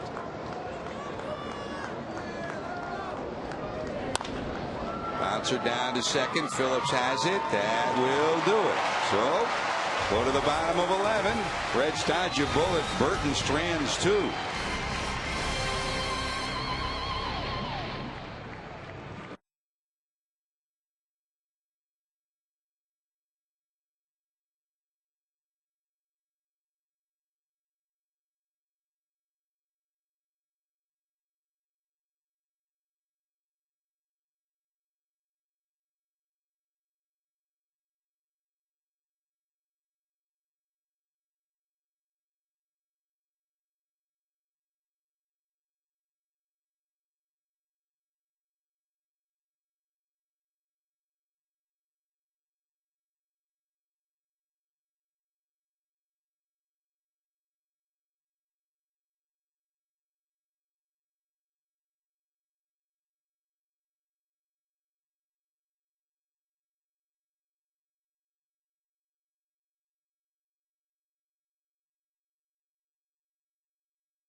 2 runs, 10 hits for the Dodgers, 9 left on base. 2 runs, 7 hits for the Reds, 6 left on base. George Grant, Chris Welsh up here in the booth, ready for Reds Live post game.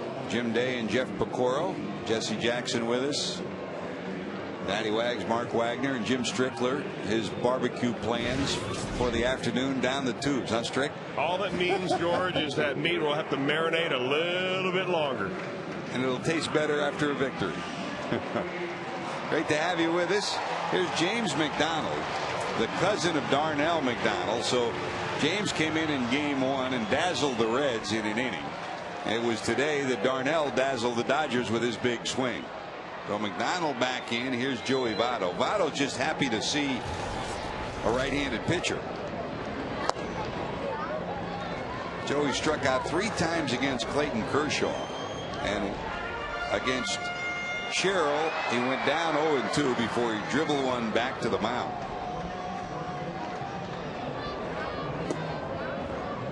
Changes for the Dodgers. Juan Castro enters the game at second base. So Castro's at second.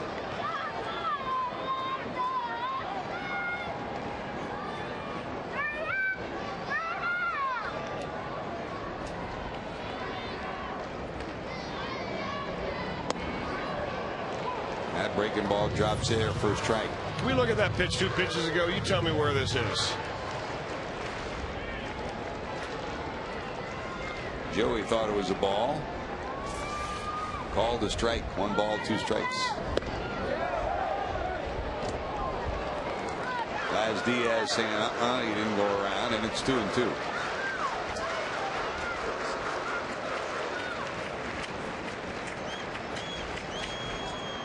Joey sitting on 20 homers, 65 knocked in. Setting up away is Martin. That's slapped back and out of play. 2-2. Darnell peering out at his cousin.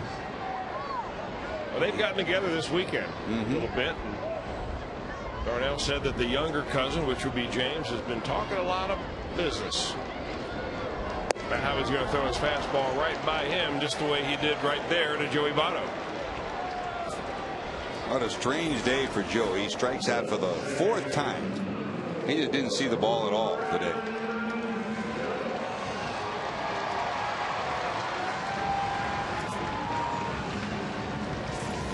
So first out of the 11th, and here comes Brandon. Phillips struck out, singled, and stole 2 bases in the 4th, now with 22 stolen bases on the year. Bounced out and flied out.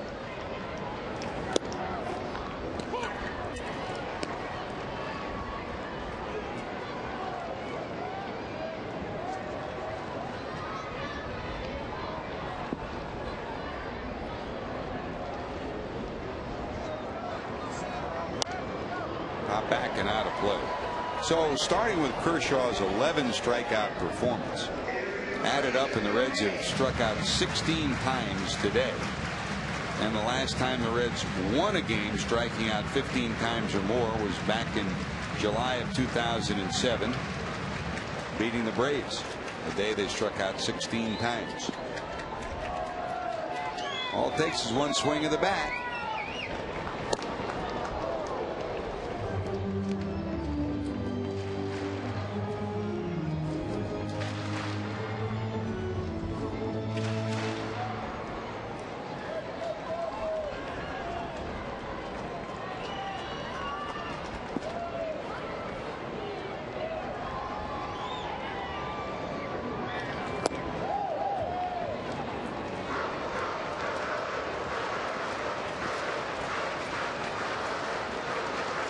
National League statistics coming into today.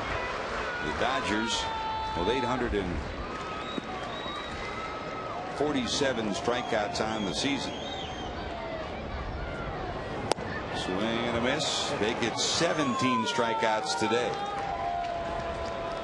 Back-to-back strikeouts by McDonald here in the 11th. This young man's got a pretty good arm, I'll tell you what. Nice easy motion, comes out of his hand about 95. looks like just a good old-fashioned four-seam fastball right there. Maybe a little bit of a cutter, huh? It's got movement, and that's the most important thing. Huh? Well, he's got huge hands, very long fingers, and he's always been able to throw a pretty good changeup. Although when he was originally signed, they had him as an outfielder. They didn't like his hitting, but they liked his throwing. 98. Hello.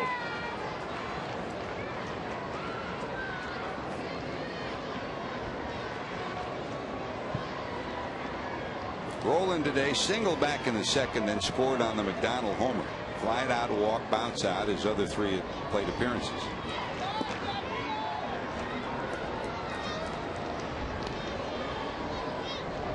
Jared Burton due up, and Drew Sutton's moved into the on-deck circle.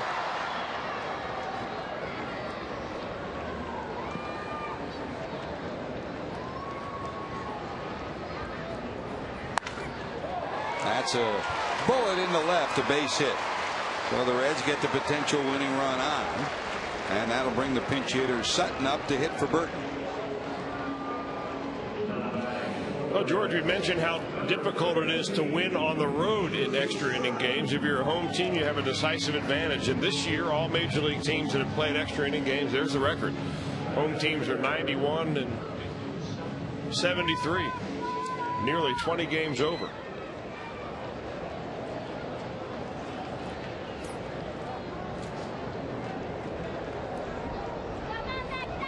19th extra inning game for the Dodgers coming into today.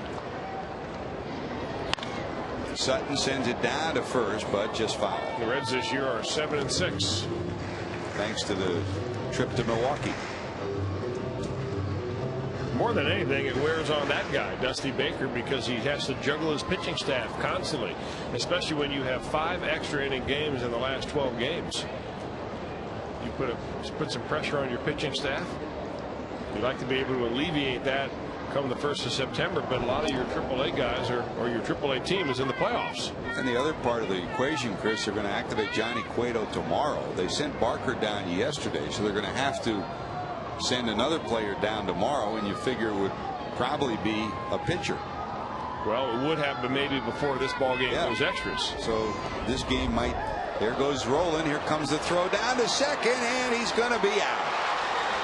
Now trying to do something for the Reds is Scott Rowland, but Russell Martin pounced on that ball in the dirt, throws Rowland out. So we're going to the 12th, still tied at 2.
Turned out Reds unavailable yesterday. As it turned out, Reds did not need him in a game that they were behind big going into the late innings, but he'll be in here today.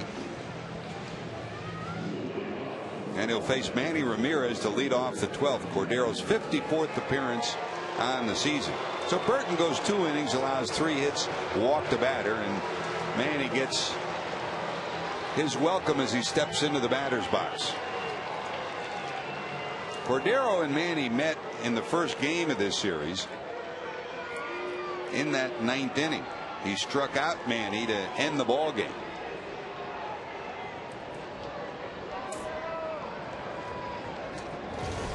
Ramirez for his career 3 for 11 and 2 home runs against Cordero. Ramirez did not start today. He came in the 8th inning to pinch hit, popped up, hit a 1-hop bullet down the third base line off the glove of Roland in the 10th for a base hit, but then was doubled up on a ground ball off the bat of Furcal. So here he is leading off the 12th. And you still have to figure, you have to wonder anyway, how much Francisco Cordero has. Even though he had yesterday off, he pitched each of the 4 previous days. That's a pretty heavy workload.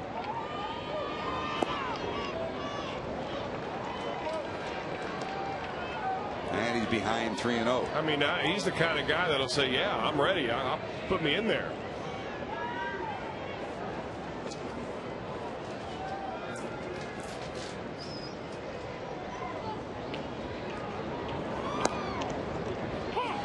Yesterday, Matt Maloney went 6 innings, allowed 8 hits and 5 runs.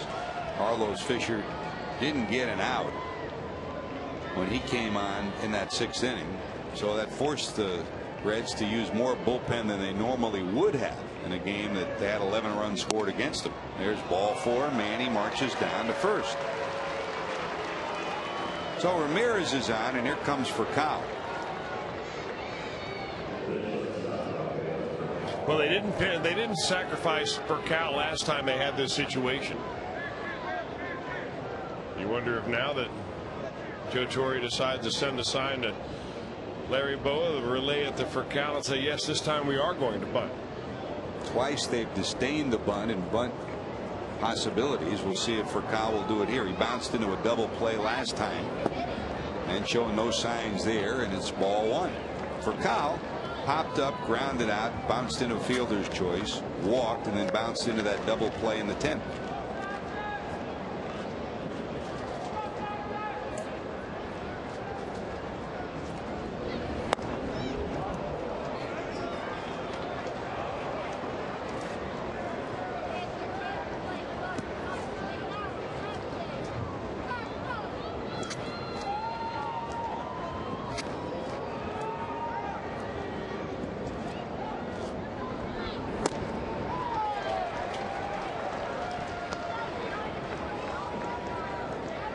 From his early days in Atlanta, he has been tough on the Reds. 1 point over 400 for his career. He came in today 338 with 13 homers against Cincinnati, more than he has against any other team. Waves at that. Power against power here. Furcal has faced Cordero only twice. He's 1 for 2 against him. Short lead for Ramirez down at first.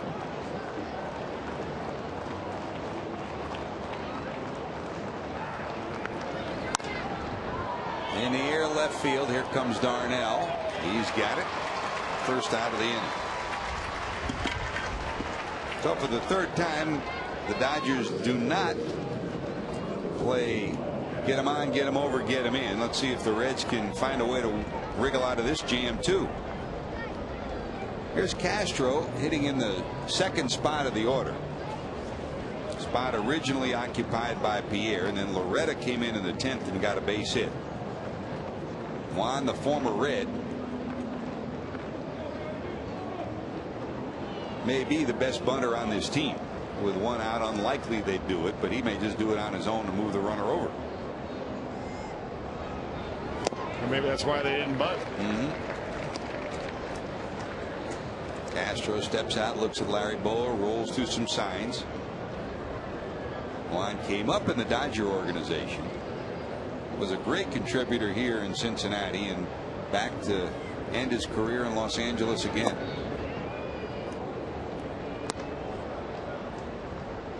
1 ball, 1 strike. Overall, he's in at 301. He's had a pretty good offensive year. 28 hits and 93 at bats. A homer and 9 knocked in. In his Reds career, how many times, Chris, did he come in the 7th, 8th, or 9th and come up with a brilliant defensive play? We called him Manos de Oro, hands of gold.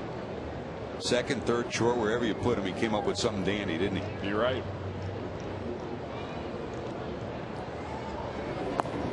And of course, he had one of the memorable moments of his career, that Cinco de Mayo walk-off home run for the Reds. And still, he and his family cherish their time here as a member of the Reds family. 3 balls, 1 strike. Reds looking for another double play here.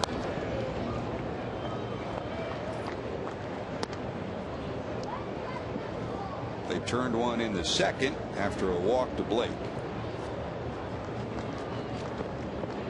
A key one. Came back with another key double play in the 9th inning with Ramirez on deck. Giannis turned one in the 10th. This one down the left field line. It's going to be a fair ball. Here comes Ramirez around second, going to third. The throw will be cut by Giannis, and it's a double for Juan Castro. So Castro puts the go-ahead run down at third with 1 out here in the 12th with a pinch, rather 2-base hit for Juan. He gets those blue shirts that have stayed around in this ball game, and at this point at Great American Ballpark, there is a majority, it seems like, wearing Dodger blue. Happy about this line drive base hit down the third baseline. McDonald gets it in time to hold Ramirez at third, but second and third now with a very tough left-hander up. It looks like the Cordero is going to get the orders to go ahead and put him on base. So they will walk Andre Ethier intentionally. Ethier, the #1 run producer in this lineup, with 87 runs batted in. So that'll load the bases, set up a possible double play, but it'll bring Matt Kemp back to the plate. Ethier today, 1 hit and 4 at bats. That was a double back in the 6th.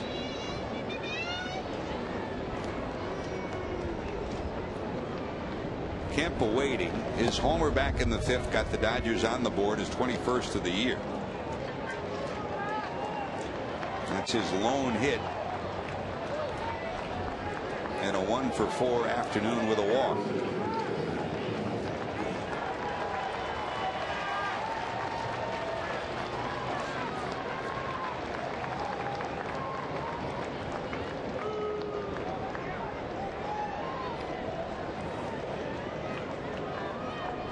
Jonathan Broxton now loosening in the bullpen for the Dodgers as they have the bases loaded with 1 out here in the 12th. Carlos Fisher loosening for Cincinnati.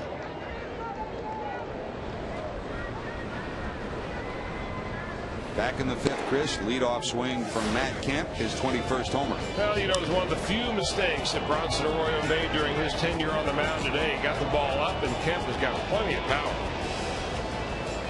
Hit his 21st bomb of the year.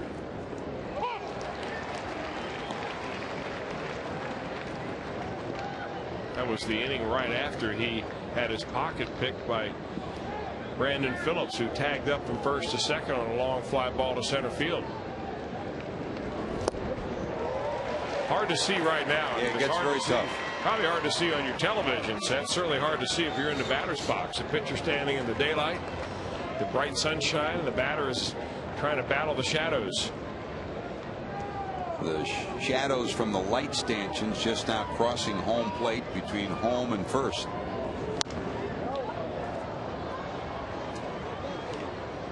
Well, you can pick up the baseball, but what you really can't pick up very well is the spin of the baseball. It's very hard to recognize fastball, slider, or fastball changeup.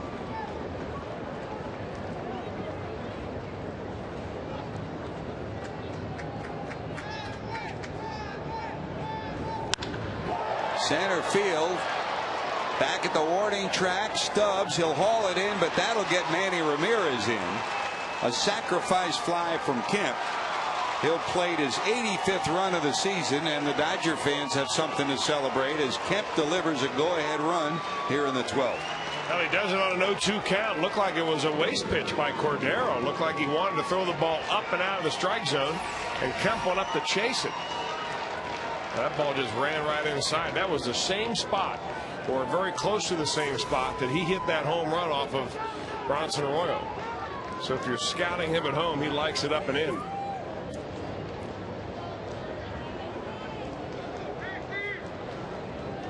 So the run in, the Dodgers have a lead here in the 12th, and here comes Casey Blake with runners now at first and third. Castro tagged and went from second to third.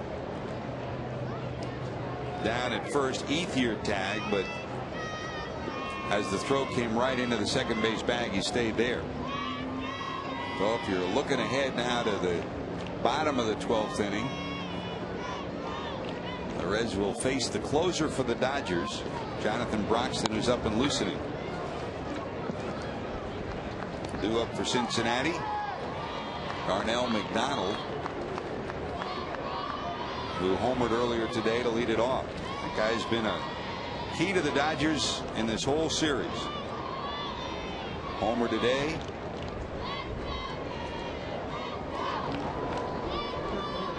Big base hit on Friday night. And a homer yesterday. His 3-run shot yesterday made it 10-4. Really took the game out of reach for the Reds.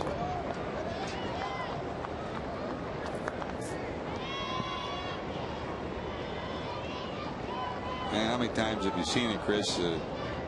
For Coco Cordero, the times that he's gotten into trouble more often than not have been in non-save situations. Well, yeah, I guess that's one way to look at it, but this guy has been worked and worked a lot lately. I mean, 4 games in a row, took a day off, out here again. You know, the Reds have a day-night doubleheader tomorrow. This bullpen has been, they're looking for a healthy arm down there. And you go with your best option. You ask him before the ball game, can you go? And of course, he's going to tell you yes. Guy has a big heart.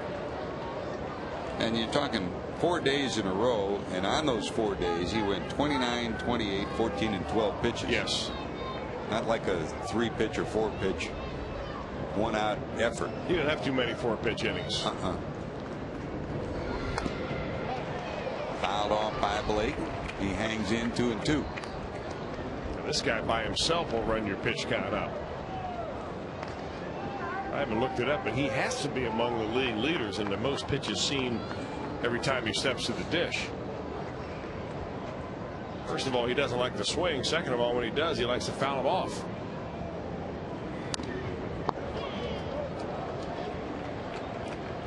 He did it to Arroyo in 3 straight at bats, working a walk, going full, and then fouling off 4 pitches before flying out to center. And he's doing it again.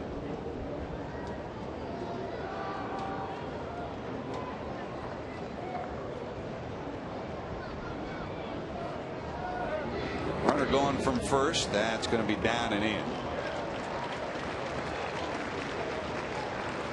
Ball down low. It's full 3 balls, 2 strikes, 2 outs as Ethier goes to second. They will credit Ethier with a stolen base as they were holding him on. This one into center field. Drew Stubbs is there. He'll squeeze it, but the damage done. A leadoff walk and then a sacrifice fly from Matt Kemp. Jonathan Broxton trying to close it out when we return.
And it'll end up being with the bullpens deciding it. Jonathan Broxton, the hard-throwing right-hander, who hit 102 miles an hour in his last appearance in Colorado, as the Dodgers wound up taking 2 of 3 from the Rockies. We'll try to close this one out in the 12th, Chris. I remember a few years ago he came through here, George, as a rookie. He was sitting alongside Greg Maddux, and he essentially trailed Maddux everywhere he went. And Maddux, he was trying to teach him more some of the nuances of pitching. I'm not so sure he taught him how to throw 102 miles an hour, but he said, keep an eye on this big guy. He's got some kind of great potential. 6 feet 4 inches, 290 pounds, more like an offensive lineman than he is a pitcher, from Augusta, Georgia. And he can get it up there in a hurry. 7-1 record, 28 saves, an ERA of 2.83 and 57 appearances. Here's Adam Rosales. Rosales will lead it off as we go to the bottom of the 12th inning.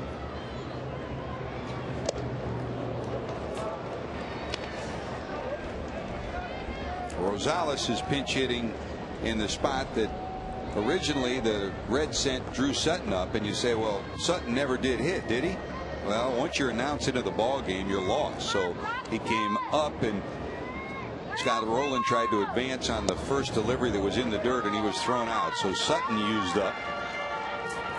Rosales will lead it off here in the bottom of the 12th, and Darnell McDonald will follow. McDonald has the biggest hit of the day for the Reds, a 2-run homer. And then Miller due up. And Dusty Baker just asked Rosales to get out of the batter's box, look down to Mark Berry. I think they can put the take sign on him right here, hoping that Broxton's going to be wild in this inning.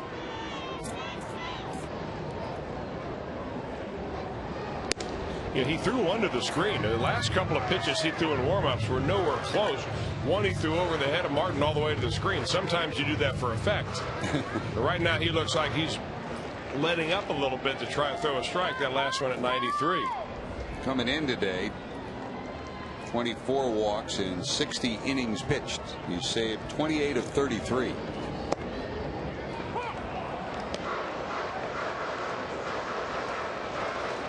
That 28 save total tied for 5th in the National League.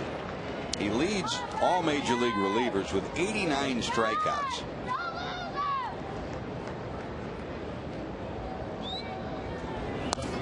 And those 89 strikeouts on the season come in only 60 innings of work. Opponent's batting average 166.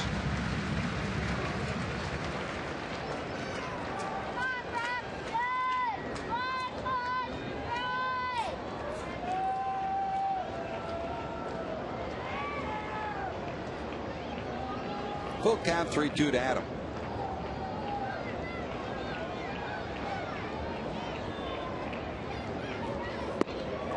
There's the tying run. Zip it down to first. So a leadoff walk. That's what doomed Coco Cordero. Cordero pitched 1 inning, allowed 1 hit and 1 run. 2 walks. The leadoff walk was the one that really hurt him. The other one was intentional. Well, you're likely to see a difference in managing styles right here, probably anyway, because the Reds have loved to use the sacrifice bunt throughout the season. They've had to. They've been challenged offensively. They don't have anywhere near the kind of thunder that the Dodgers do. So you'd figure in this situation, get that tying run to second base. Darnell McDonald may be asked to lay one down. Darnell homered back in the second, a 2-run shot, his first major league home run. Rocks into the stretch. McDonald squares and fouls it off. Well, it's not easy trying to hit or even lay a bunt down on a pitch he's throwing as hard as he is, although that last one looks like he let up and threw it in at 87. Maybe it was a slider. No, it was a splitter. Little tumbling action on that pitch.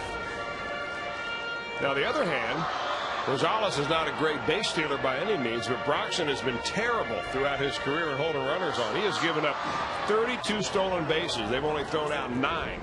This year, they've been successful 6 of 7.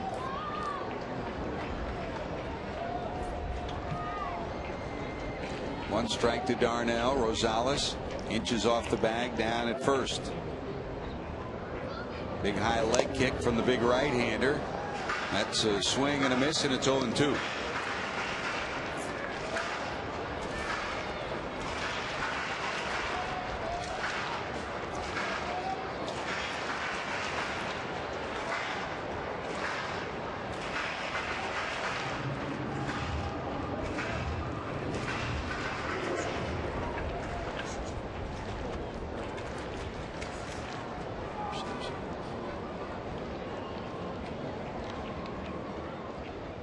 Rosales, little bigger lead now. No balls, 2 strikes.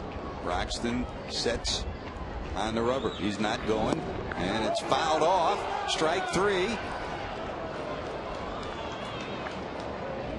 Not a foul off. It was just strike 3. It's not fouled off. It's strike 3 is first out. Base is occupied. But the runner can't advance at his own risk, so Rosales will go to second.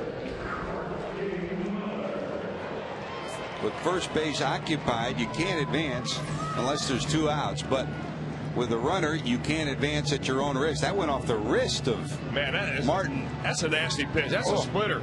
And you can see the tumbling action on that baby as it comes out of his hand. After you're throwing 98, you drop that thing down on you.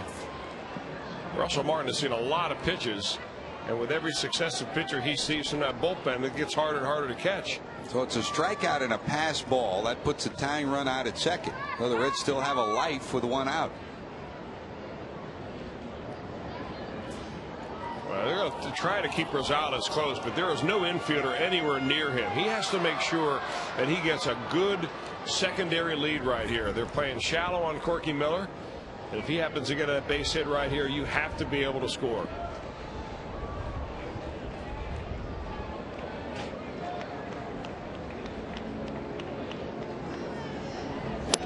Swing and a miss by Corky. Miller today popped up, flied out twice, and struck out.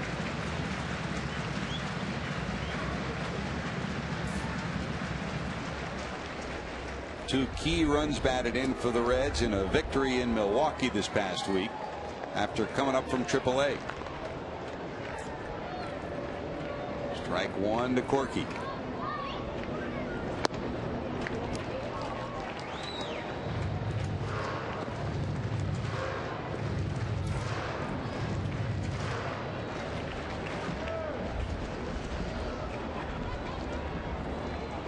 Castro trying to keep Rosales as close as he can. He keeps jockeying back to the bag at second. Rosales trying to get every inch of his lead. He represents the tying run.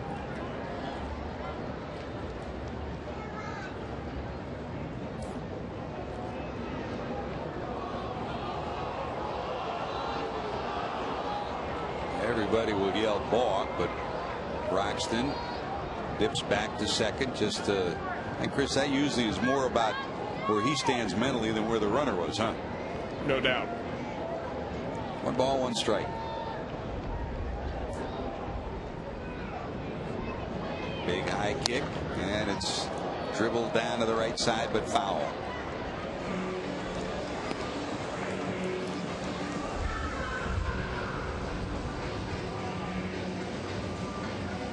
Throughout his career, you've seen that guy overmatched so many times at the plate, but somehow he finds a way to get the bat on the ball. He knows it too. Yeah. That's why he's kind of smiling in there. He says, I took my best short swing I had, my quickest approach, and I'm still late trying to get the ball, to get the bat around.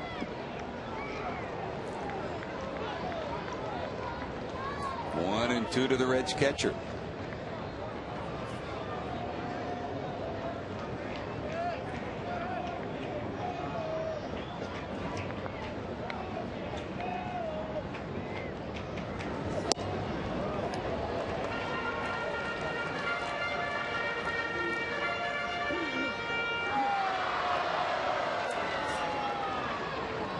On deck for Cincinnati, Vladimir Ballantyne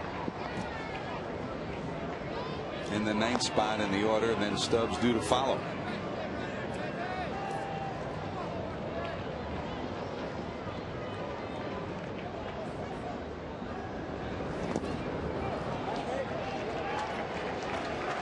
Broxton is kind of falling into the same pattern that Jared Burton did when he was ahead of the hitter and let a runner get into second base. Casey Blake never did steal because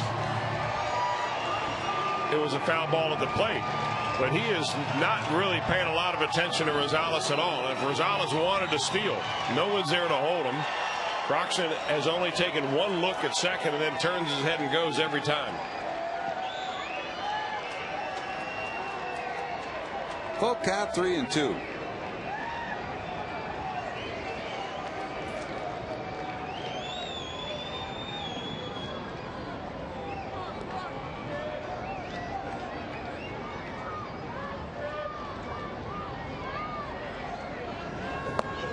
And here's ball 4.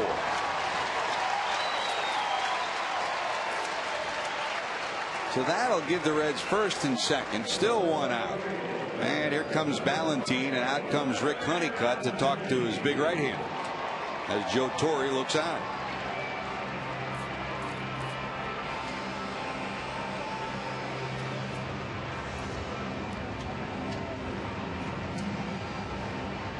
Someone's gotten up to throw at the Dodger bullpen now.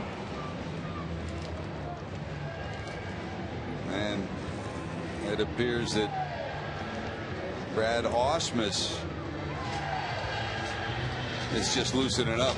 Wishful thinking. It's his knuckleball. He's a wreck. He's a wreck. He's a wreck.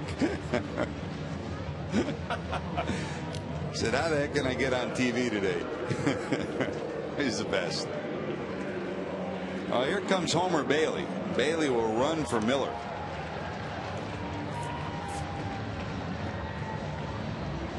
The Reds position players left. Tatum still available, and of course Michael Owings is available to pinch hit. So Homer over there at first, and here's Valentine, 0 for 2.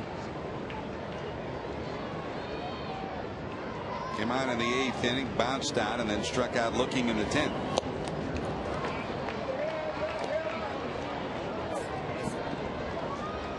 I mean, tough enough to hit this guy at anywhere from 95 to 100, and his numbers are down a little bit on this day. But Chris, that shadow of that light stanchion is now right smack dab between the pitcher's mound and home plate.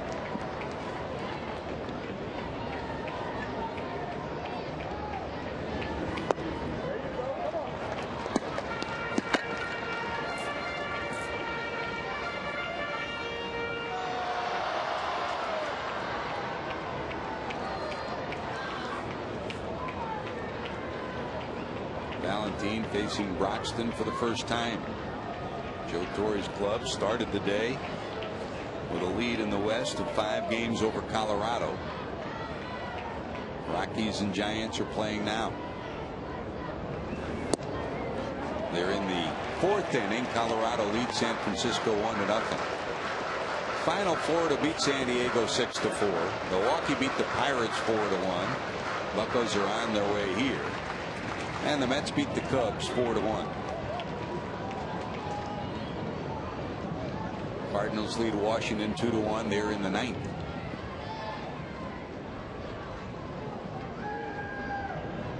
Tonight, Atlanta and Philadelphia. Here's the 2-1 to Valentine.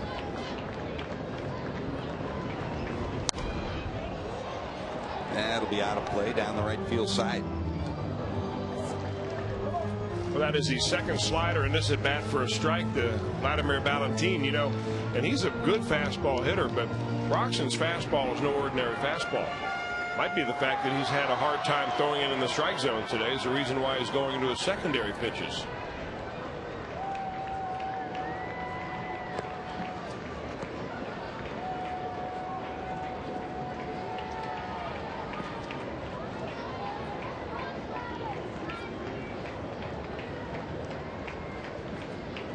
Two balls, 2 strikes, 1 out. Broxton to the stretch. Rosales inches off second. That's up and in. So we'll go full 3-2. Well, Valentine got to find out what it's like to smell a 100-mile-an-hour fastball and hear it whiz past his ear.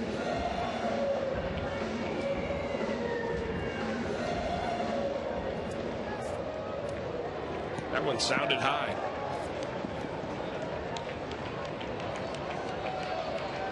Full count, 3-2.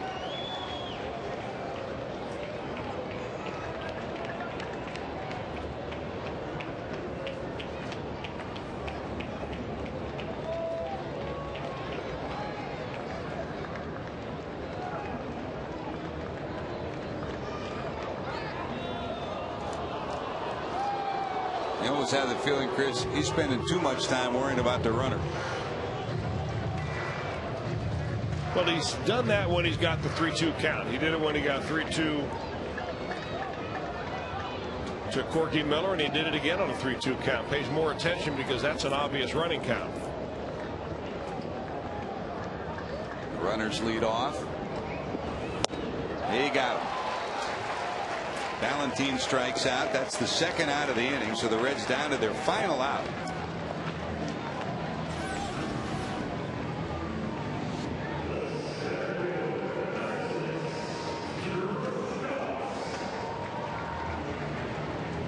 Good velocity, good movement, and good spot. Valentine swings and misses. Second strikeout in the inning. And back to the top of the order, Drew Stubbs. It's funny, when you throw 100 miles an hour, there are a lot more good spots in the strike zone you can throw it.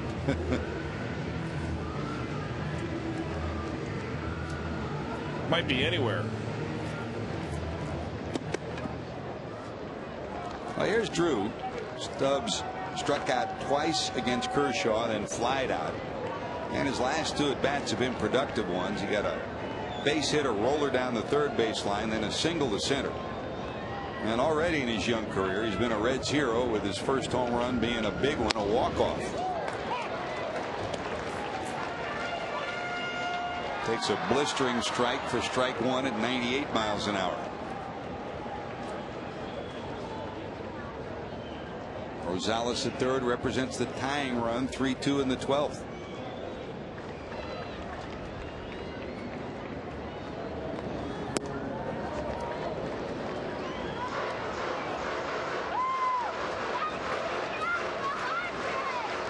If you joined us late, Reds took a 2-0 lead in the second. Two-run homer for Darnell McDonald. Dusty Baker watched as Matt Kemp homered in the fifth to make it 2-1, and a ground ball off the glove of Giannis allowed the tying run to score in the fifth. That's the way it stayed until the sacrifice fly by Kemp in the 12th has given the Dodgers a 3-2 lead.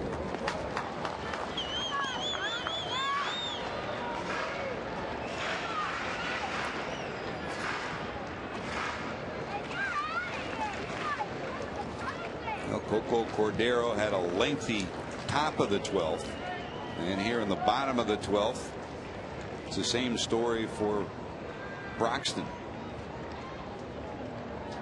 25th pitch of the inning. Here's a 2-1.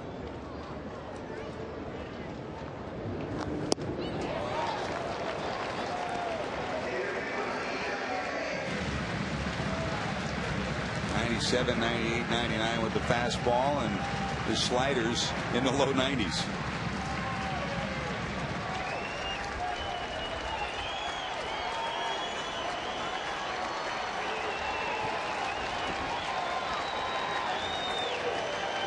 Here's your 2-2 with 2 outs and 2 on. They got him.